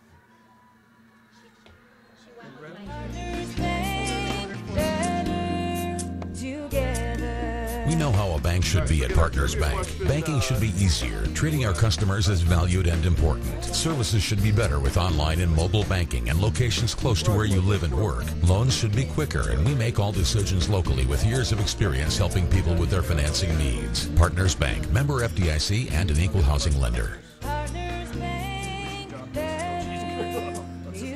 Actually, is a sponsor of our Hefco Pool. Nasonville Dairy, family owned and operated, No, I know, bringing but you I'm just fresh saying. cheese curds made daily, along with many other varieties of Wisconsin-made cheeses and treats.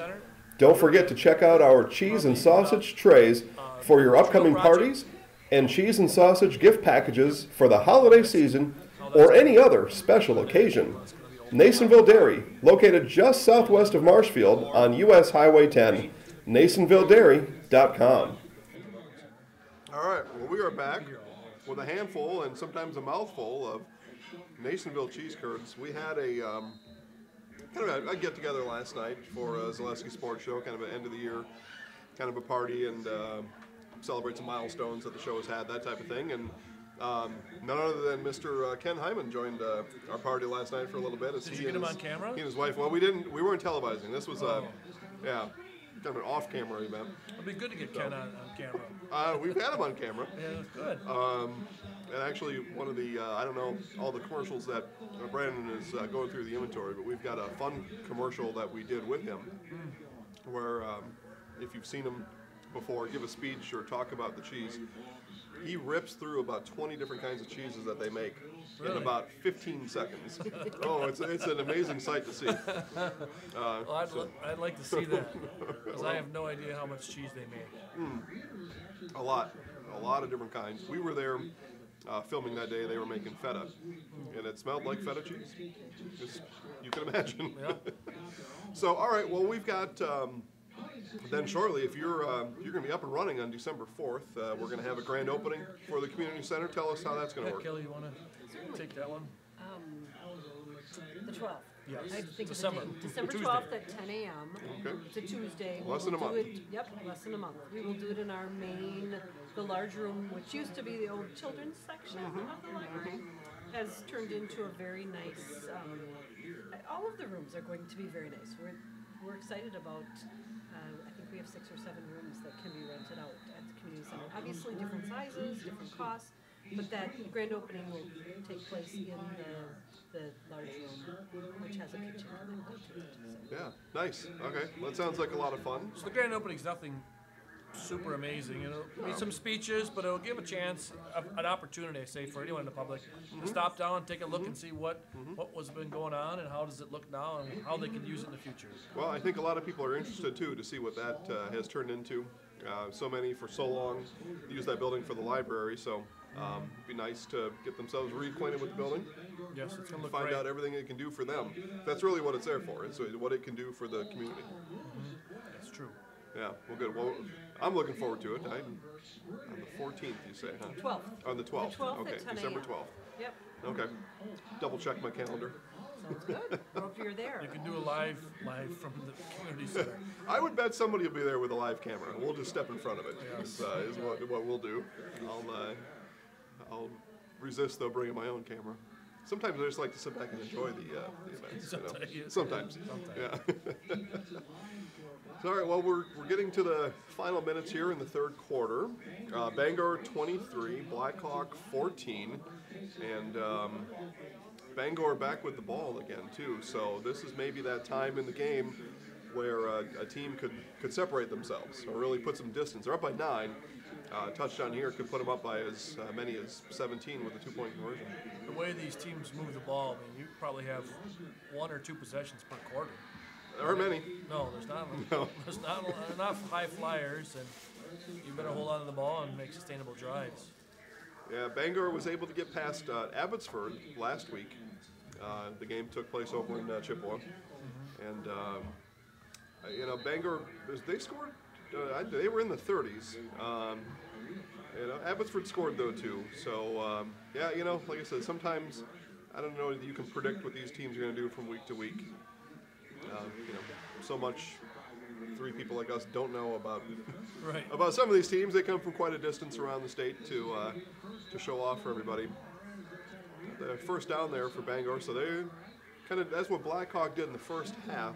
They just moved slow but steady up and down the field, took time off the clock, which might have been their strategy to keep the ball away from Bangor. Of course, if you don't have the ball, you can't score. Well, I have a question for you, Jason. You're Please. winding down your volleyball, football seasons. Winter or fall sports, What are you doing this winter? Obviously basketball. And Yeah. Are you going to be doing gymnastics or swim, or what will you be covering? So let me start at a high level. So at a high level, Trimedia, one of the sponsors on the banner here, live streams high school sporting events all over the state. This is the second year now. Trimedia has been broadcasting these events. This now second year, that scope has expanded. So for fall sports, we did football, volleyball. There might have been some other things too. Soccer. In Columbus here locally, Columbus Catholic Soccer had a great run. Went to regional finals, sectional finals. And had a chance at state. Had a real nice team. So follow those now in winter. Trimedia will live stream basketball, hockey, and wrestling. So we're looking forward to that. It's another way to give people around the area a way to follow their favorite teams. We hear so many comments from people that, so glad this is available because now my mother in Arizona can watch grandson play, or my uncle in Pennsylvania can watch my daughter in her basketball team, or whatever it is. It's too cold and you can't get to a game, or it's too late. As happened often during football. Right. So Trimedia is just happy to bring that opportunity out to people, to have that growing in popularity for sure. And it's a cutting edge technology. Not a whole lot of people are doing it. So as a point of reference there, last week during the level 4 games, there were 14 games being played statewide. 6 of them were live streamed, and Trimedia did 2. So they did 1/3 of the live streams all across the state. And that was the case the week prior. Did 1/3 of them. So, and I've had the opportunity to volunteer with Trimedia and do some reporting right there from the sidelines or whatever it may be. And then as far as Zaleski Sports Show, we'll continue highlights and doing our weekly show. But we're looking forward to Columbus Catholic basketball, boys and girls, Marshfield Tiger basketball, boys and girls, and then we're going to venture down to southern Wood County a little bit this year, catch some of the Wisconsin Rapids schools, and then the schools in between, Pittsville, Auburndale, and all those. We've got a excellent winter sports sponsor, Mid-State Technical College, and we're looking forward to working with them and helping them in any way that we can. Mid-State's been around for a long time. Yeah. Great place after high school to go get an education on your skill or trade, and then put that to use and get everybody out to work. Good. Sounds like a busy winter for you again. It's going to be. I'm intentionally taking a break. I will have almost nothing to do with sports between tomorrow and December 1st. We're going to take a vacation. Good. We're going to just get out of here and put our toes in the sand and stare at an ocean for a week. Good. So. Good. Well, do we give this away? When do you Well- actually give this thing away? Well, we need an answer. What we might do. No one knows the answer. You have Google and you can't figure out the answer. Well, Google's the one thing. Knowing the answer is another thing. And then sometimes, while our audience is watching, sometimes just having the courage to just punch that answer in, that can be a whole different No thing one's too. answer. So, not quite yet. Not quite yet. What we can do though is we can go take a peek around the corner here, and we can pose the question out there and see if anybody knows the answer. If Rich or Brandon want to do that, we could see if anybody out there knows who the Cubs played in 1945. Might need to know the answer before you go ask the question, right? 'Cause then Yeah, we can give that here. Well, here we'll say the answer here, and then I guess we'll see what happens. But if one of these folks, Indians Cleveland, or Braves? you're within 60 miles of the right team in Cleveland. It's the hint I can give you. But it's 60 miles through the air. You Can't can't. imagine Pittsburgh. You would need a boat, I suppose, to go 60 miles in the proper direction, or a ship. Okay, now you got it? Okay. That's about many hints as I can give for the live audience there. If you were in Cleveland, you hopped in a ship, and you went northwest for about, maybe not even 60 miles, maybe 40 miles. You would land in a French settlement of some sort. Yeah. I'm not eating out lights. I'll draw the line there. I'm not gonna eat stuff. I got good stuff. Yeah. Okay. There was a French, I guess a French outpost there in Michigan. Boy, I don't know what else I can say here to get that. So, well, Kelly and Justin, thanks for being here. I appreciate you spending time. It was good to know more than we did before about what's going on at the Park and Rec. And thanks for coming here to tell. We have a winner, Rich. What?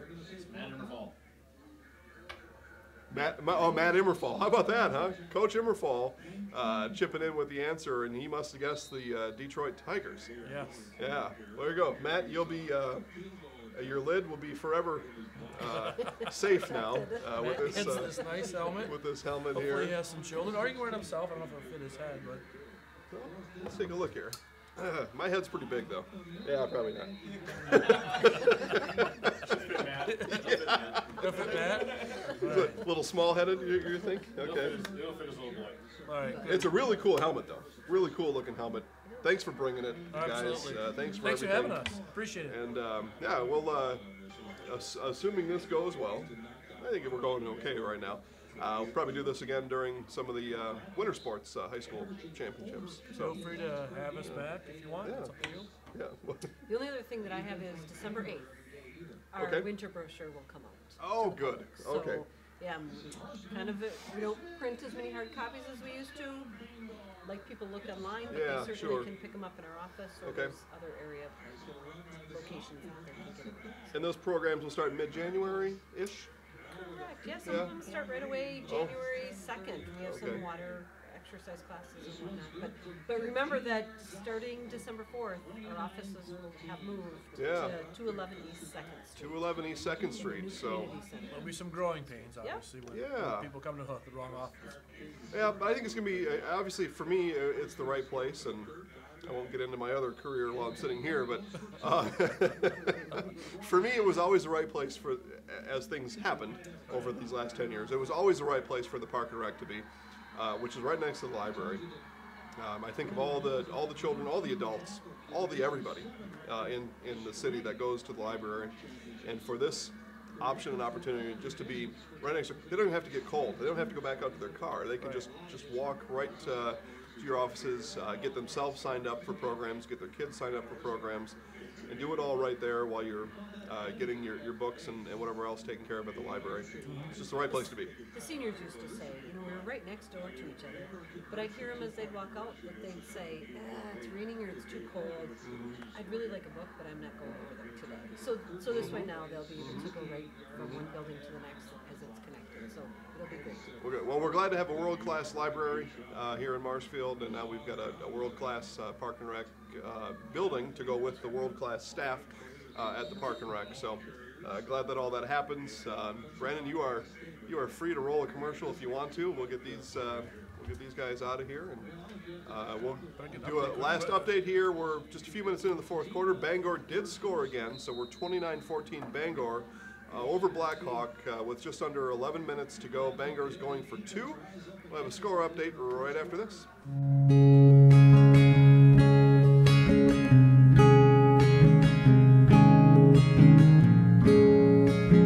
Stop into any of our locations at Auburndale, Marshfield, Withee, Greenwood, Roselleville, Stevens Point, and Wisconsin Rapids, and talk to our friendly personal bankers who are here to help you. Member FDIC, Equal Housing Lender.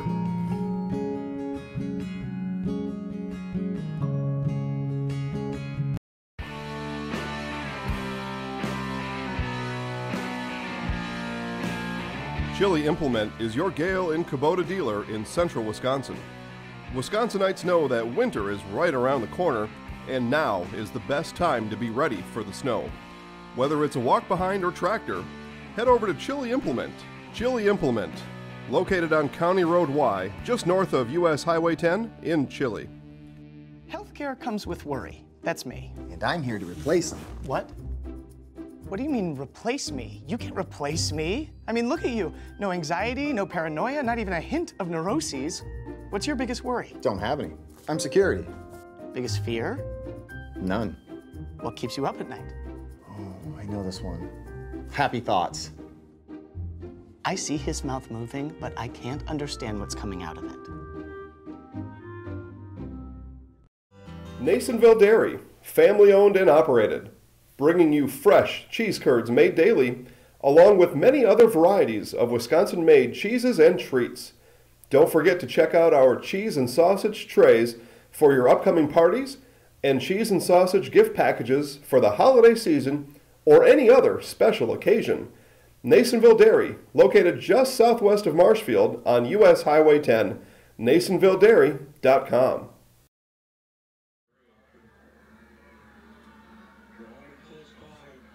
I guess Jason had to use the little girls' room, so he'll be back in a few minutes. Hey, we're live. Bangor's starting to muscle up here. They're up 29-14. You know, you gotta think to yourself. You know, you walk into this Camp Rando and just look around. I mean, that's just the emotions, just the energy that those kids must feel being down there. Yeah, I mean, winning the level 4 game is huge, but that's always at a neutral site. Actually, the goal of all teams is to get to Madison, and what happens here is, you know, you get a ball either way. Silver ball if you do lose, and a gold one if you win. And for the communities to be able to have that is just awesome. Yeah, you can pretty much imagine a Division 7 size city is pretty much shut down today for the games. Well, yeah, I remember a couple years ago we did some apparel for like when Oil went to basketball last year. Literally, there was nobody in the town. You could pretty much go bowling right down Main Street. They actually have a new Main Street now. So, Jason, you ready to step back in? It's really not my gig, but we're just subs. Yeah, we're subs. Oh, we're off the bench. We're minor leaguers, right? League. We are minor league. Minor leaguers. Are we JV or are we freshmen? I'd say we're JV. We're JV. JV, yeah. See, I don't have the lovely teleprompter in front of me to give me some ideas of what to talk about. So. Right. So back in your football career, Brandon, did you ever get to play on the turf? No. You did? No. Actually, I have a kind of a funny story. I don't know if you know Nordy. I do. Kip Nordstrom? Yes, I do. So in freshman year and sophomore year, I played quarterback for JV, and we were playing Stratford. At that time, Stratford was amazing. And in Spencer, well, at that time, Spencer wasn't really much of anything, if you can remember, but in JV, we had a pretty good team. And we played Stratford one year, and we were on a 17-yard line, less than 30 seconds left. We were down by a few points. We were just charging down the field. Got down to 17 seconds. It was first down, and Nordy wanted to do, I think, some type of play or whatnot. And we've been for the last 2 minutes just been calling plays in the huddle. And 17 seconds left. He's yelling from the sidelines, get a timeout because the clock was still running. So I said hike, and instead of spiking the ball, I kneeled it, and clock kept rolling. So we huddled up to the line again, and at this time my mind knew what I was supposed to do, but the reality was I kneeled the ball a second time. We lost at that point. You ain't gonna believe this, but actually was the white hat at that football game. No Yes, shit. because Ben Bauer and I had talked about it after it happened. Yeah. I was actually on the field for that game. That was, it's a learning thing. I mean, obviously, that's what's great about a lot of programs now. They have a lot of younger kids are starting younger ages, right? And I think a lot of times, especially when I was in high school, was physically I was prepared for football, but I wasn't mentally prepared for football. One of the bad things about smaller schools is, as my time has progressed, in your day there was a freshman team. Now, with the numbers, and maybe it's due to enrollment, but the football is on the down. Most smaller schools do not even have freshman teams. Some don't even have JV teams anymore. So when you see a team like Blackhawk, or in this case Bangor Blackhawk, I'm willing to bet that everybody that's in their program is in uniform today, including freshmen. Well, yeah, last week in Level 4 when we were in Stanley Boyd watching those two teams play, I mean, Grantsburg, pretty much they had nobody on the bench. Everybody is playing, and Amherst, they have 20, 30 guys still suited up, and I mean that makes it makes for a long season when you're constantly playing every down. Yeah, and like Grantsburg, if I remember it, you guys said they had 22 kids in uniform. Think about it. That means there's not a lot of guys just playing on one side of the ball. So absolutely stressful on the kids. And then you add in special teams, you add in a few injuries. Yep. You add in a night that when it's cold, it makes for a challenging outcome. That's for sure. So. Blackhawks moving the ball. They're not giving up yet. No. But you look at a lot of schools that started to co-op and do different things in that nature too. But at the same time, it's got to be challenging. And being a ref. I mean, what's the enrollments there? How is that looking for WIA? Officials, the game needs young officials. We this is my 26th year as an official, and I'm probably one of the 3 or 4 youngest white hats at 52 years old. Not a lot of young guys are getting into it, and it's really starting to stress the game because there's not enough crews on a typical Friday night. So as you'll see, conferences, the smaller conferences, they're scheduled Thursday and Saturday games. Sure. If you notice, you'll notice Spencer, I believe if you probably had 2, possibly 3. A lot of that's due to not being. I think it is. I mean, obviously there's more people living in the area. It's easier to get from point A to point B. You're part of the baby boomers, so you got to think that there is a surplus of people, sports enthusiasts that just don't. Is it the pressure from the parents? What do you think it is? Youth sports, in my opinion, have damaged a lot of the younger officials. Obviously, official doesn't start out on a varsity night or a playoff game. That's not where you start out. You start out on freshman, underclass, lower level games. And in the past few years, the youth sports have just kind of gotten to a poor area of sportsmanship, I guess. And it's hard on young officials. They come there and they do make mistakes, and that's where they're trying to learn. And the people that are involved with the sports kind of limit that, so to speak. In off season, there's coaching programs for quarterbacks, for running backs, for receivers. Do they offer any type of coaching for anybody that wants to be a ref or anything of that nature? Yeah, or is it really just all on the field? No, there are clinics. I've been to a handful of them. There are good clinics in the area, and young guys. The WIA also has programs where they get young guys that they won't have to pay a fee to officiate. So if you're a high school kid or a younger guy, a college guy, they will forego your entry fee, so to speak, and just get you into the game. And there's so many associations in the state that are geared to help young kids get into it. If you can find, I know Mike Klein earlier and Jason were talking about mentors, and I also have a few, like Denny Carlin from this area, Ken Zillman. Those are guys that are always there to help young officials, and that's our job. My generation is, I've helped quite a few young guys with equipment and stuff because it is costly, but if there's anybody out there that wants to get in it, it can be done. And I'll tell you this, for my career, it's been one of the most rewarding things I've ever been a part of. Yeah, you've gotten to play at a couple obviously played in the play. You were a referee in the playoffs. Now, what about making it to this journey?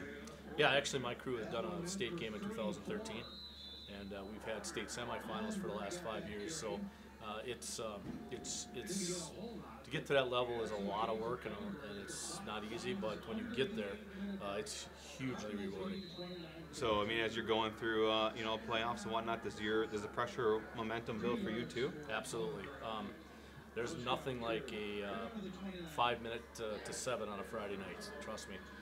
This game here, when I recall when I was there, I don't recall ever being more nervous at any sporting event, including playing. It's just the atmosphere, but like Jason touched on earlier, once the opening kickoff, it is literally just another game.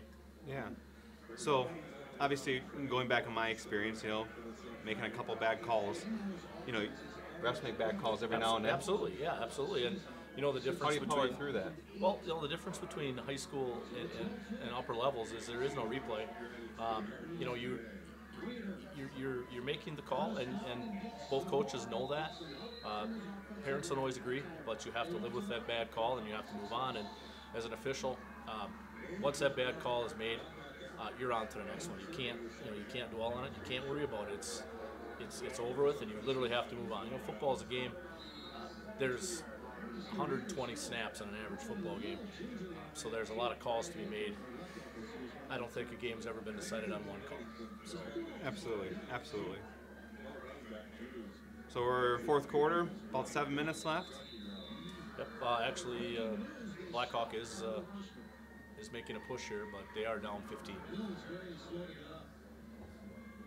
Well, Jason, you ready to get back in the hot seat? I'm ready. You got your teddy and everything? You bring a blanket in too? Maybe. All right. We'll bring Jason back to the show. Nice job, Brandon. It's pretty good stuff. Yeah, very good. How we do this, I think. Not many people know about Brandon's athletic career, but I actually firsthand saw it. So I don't know if I'd call it a career. It was more of a stunt. It's a moment in time. All right, well, Bangor here looking to put things away, and it's a number of drop passes today for both teams. The running teams, I imagine. Yeah. That was kind of a bobbled, incomplete pass there, too. Blackhawk, I thought, had a couple of opportunities during this game to score big passing touchdowns, and one was off a helmet, and one was just off of hands, and a lot of pressure out there, though, for these guys. There is, and the surroundings make it a little, extra pressure. Yeah. All right, well, we'll load up our next trivia question. That's the bear here. So we'll give the bear. It says the Muncie and Boda Wildwood Park and Zoo bear exhibit. Muncie and Boda have been pretty popular bears. It is a cool exhibit. In the area. And, they're still pretty playful, Of course, you can mention bear cubs are going to be romping and rolling the whole time. These bears still get after it, though, as they've gotten a little bit older. So anyway, a little stuffed animal here might be kind of a cool stocking stuffer for somebody, or just something fun to have around the house. Anyway, as we watch Bangor here probably put it away. That's probably your dagger right there. Yeah. As they score another touchdown. They had a long run. They had a 40-yard run that set them up in this spot. So 35-14, point after upcoming. I don't know that it'll much matter, though, on that. Bangor state champions. Yeah, I'll say it. Yeah, it's been the Bangor and Edgar show, I guess, the last handful of years. Yeah. So trivia question is, we're going to do some geography. And so Lake Tahoe, beautiful lake out in our western 11 of the United States. Big, well, I guess I can't say because the states are the answer to the question. But a lot of people from this area, that's their vacation spot. So, we go up north, or we go to Winnebago or something like that. All these people from this area, we go to the Dells. People from this area all go to Lake Tahoe. So what two states border Lake Tahoe? And you just got to tell me one of them. And you can name the bear Muncie or Boda. It's up to you. But the bear is yours with that. So borders two states. I would think you'd be able to just throw a wild guess out there and probably get it right. But Lake Tahoe, kind of a fun place. They got a big golf tournament out there. They do a pro-am where actually not even a pro-am. It's you get matched up with an athlete from another sport, but you're a professional golfer, and you get matched up with somebody. And quarterback Tony Romo, who apparently is still a scratch golfer, he would get matched up, and they would win that tournament all the time out there. Who did he play for professionally? For all you that don't know this, Jason is a diehard Cowboy fan. That's right. That's So right. Don't tune out because of that. And I'm a wounded animal this week because we got stomped on by the Falcons, 27-7, and it wasn't even that close. Wasn't even that close. Prescott was sacked 8 times. Defensive end for Atlanta, Claiborne, had 6 sacks in the game. And the left tackle was, he would have, I think we would have been in better shape if the left tackle just didn't even line up on the line, because he was just horrid. It was the same guy beat for 6 sacks. So you get sacked 8 times, you're probably not winning that game, but disappointing effort. Cowboys had won 3 in a row coming into that game, and they've, when you come down to playoffs and tiebreakers, so like things almost always do in the NFL, Cowboys have lost just about every. Hey man, how are you? Come join us if you want. Cowboys have lost just about every tiebreaker that they would ever need, so they're in bad shape. So, all right, well, Rich, before you left the set here about an hour ago, I started talking a little bit about solutions. I guess I'll just turn it over to you. Tell everybody what they should know about solutions, just maybe an overview. Well, we're a property management company. We take care of parking lots, whether it's asphalt repair, snow plowing, lawn mowing. We do kind of anything in relations to taking care of mostly commercial property, but we do some residentials. Our main thing this time of year obviously is snow plowing and salting, but we do asphalt and we do seal coating in the summertime. Okay, yep. All right, so we're into the winter season. I look outside, there's no leaves on the trees anymore, so snow is coming. And now, today, is probably the right time to figure out your snow removal process this year, and they should give Solutions a call right away. Yeah, absolutely. On the website, Facebook, there's all kinds of places. Yeah, good. Solutions do a good job. They'll do a great job. And, there's a lot in business that you need to be concerned with. Shouldn't have to take time and concern yourself with the snow outside. So let Solutions do that for you. Take that worry off your plate. Take care of it in a professional and effective manner each and every time. And you can go about whatever your business is and make money at doing what you like to do. So 37-14, just over 5 minutes left in the game. They did go for 2 there. So, yeah. Not much else to say about that. No, it's. I have to give Blackhawk credit. They hung in there pretty hard with a very, very tough Division 7 team. Man, they did, and I questioned myself a couple times during the game if they were doing some sort of possession type strategy. I think they were. I think that was one of the things that they thought. Well, if we're going to have a chance at this, we got to control the clock. We got to control time of possession. And they might have.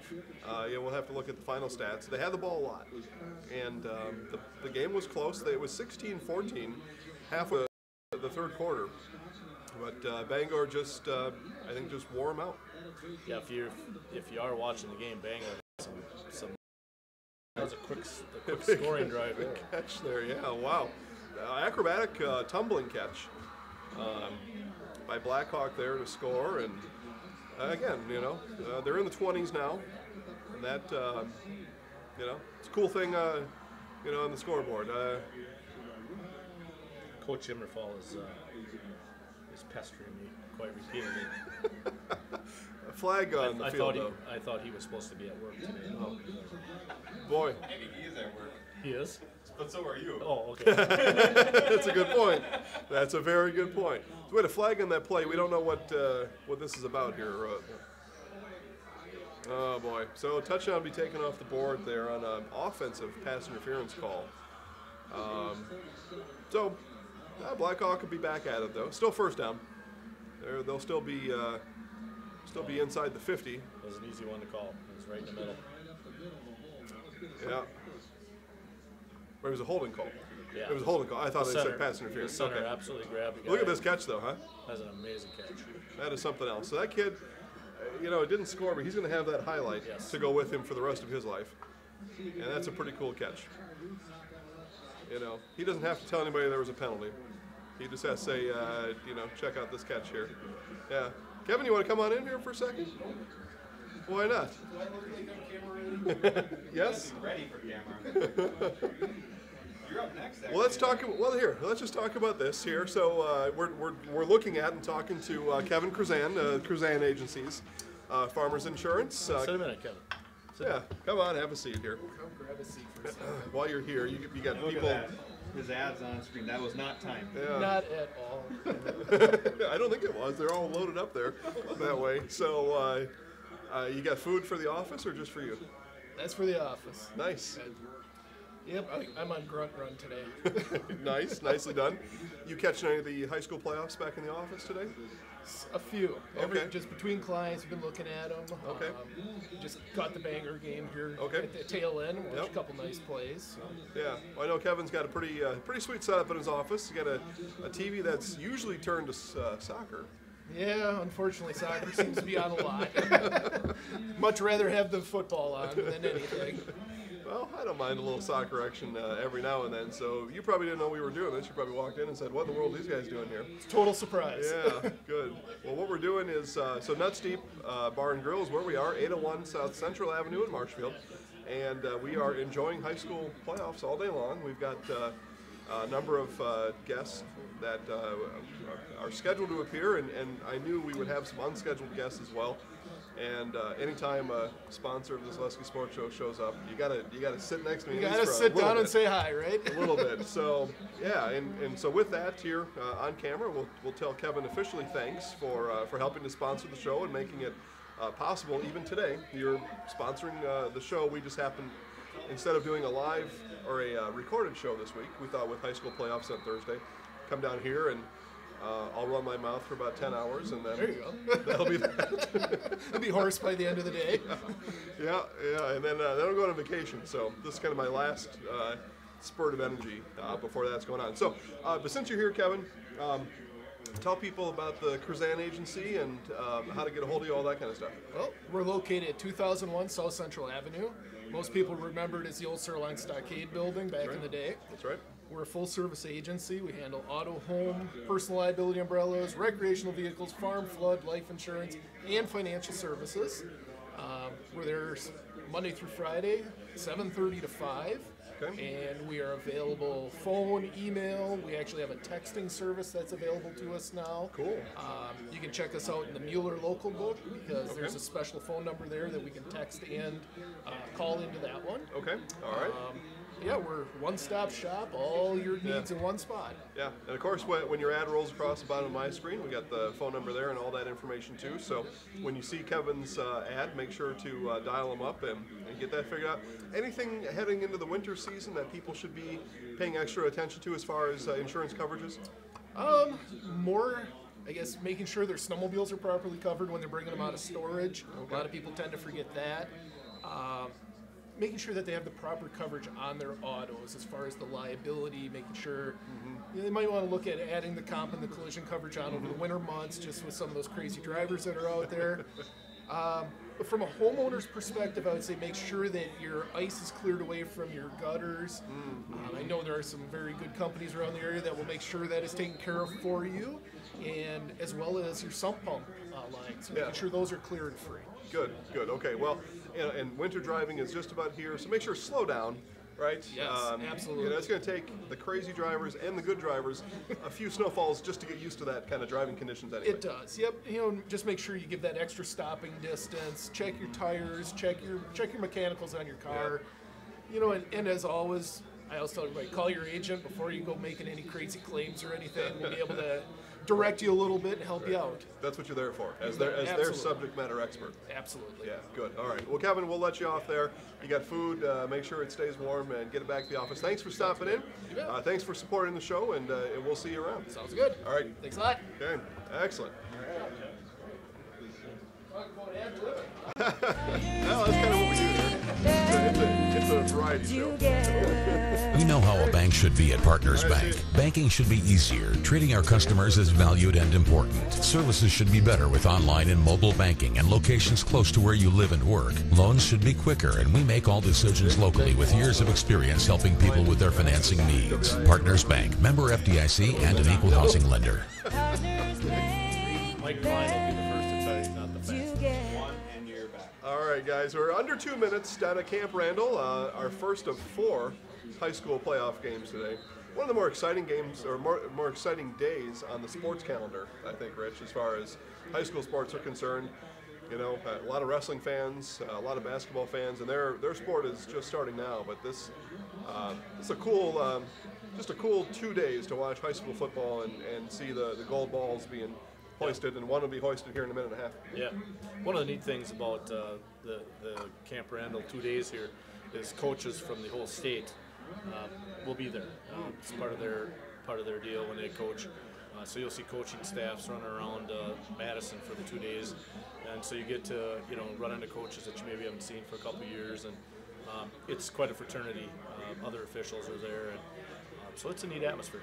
Yeah, absolutely. So again, our trivia question here, we got the bear up for grabs here, the Muncie and Boda Wildwood Park and Zoo exhibit, which the bears are there year-round, so you can check them out anytime. But this is right from the zoo store. Lake Tahoe out in the western 11 part of the United States. I just need to know any of the 2 states that border Lake Tahoe. One starts with a C, one starts with an M.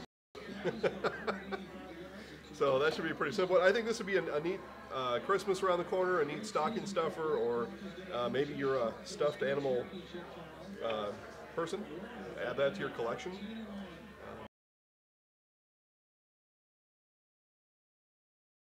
Or just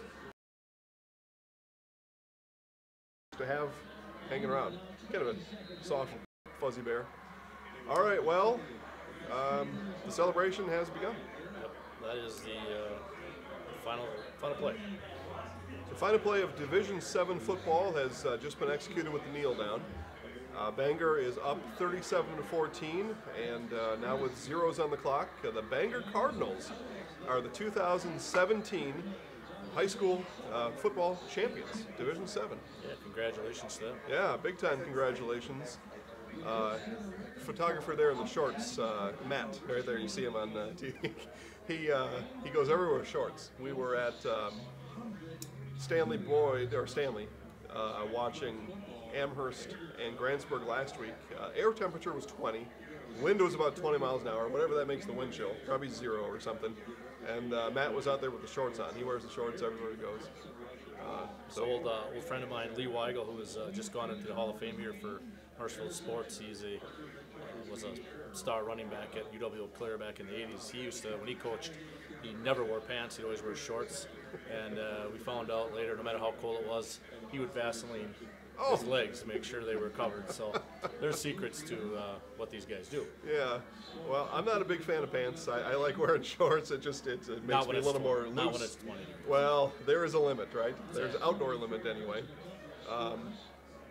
Yeah, so handshake's going on now, and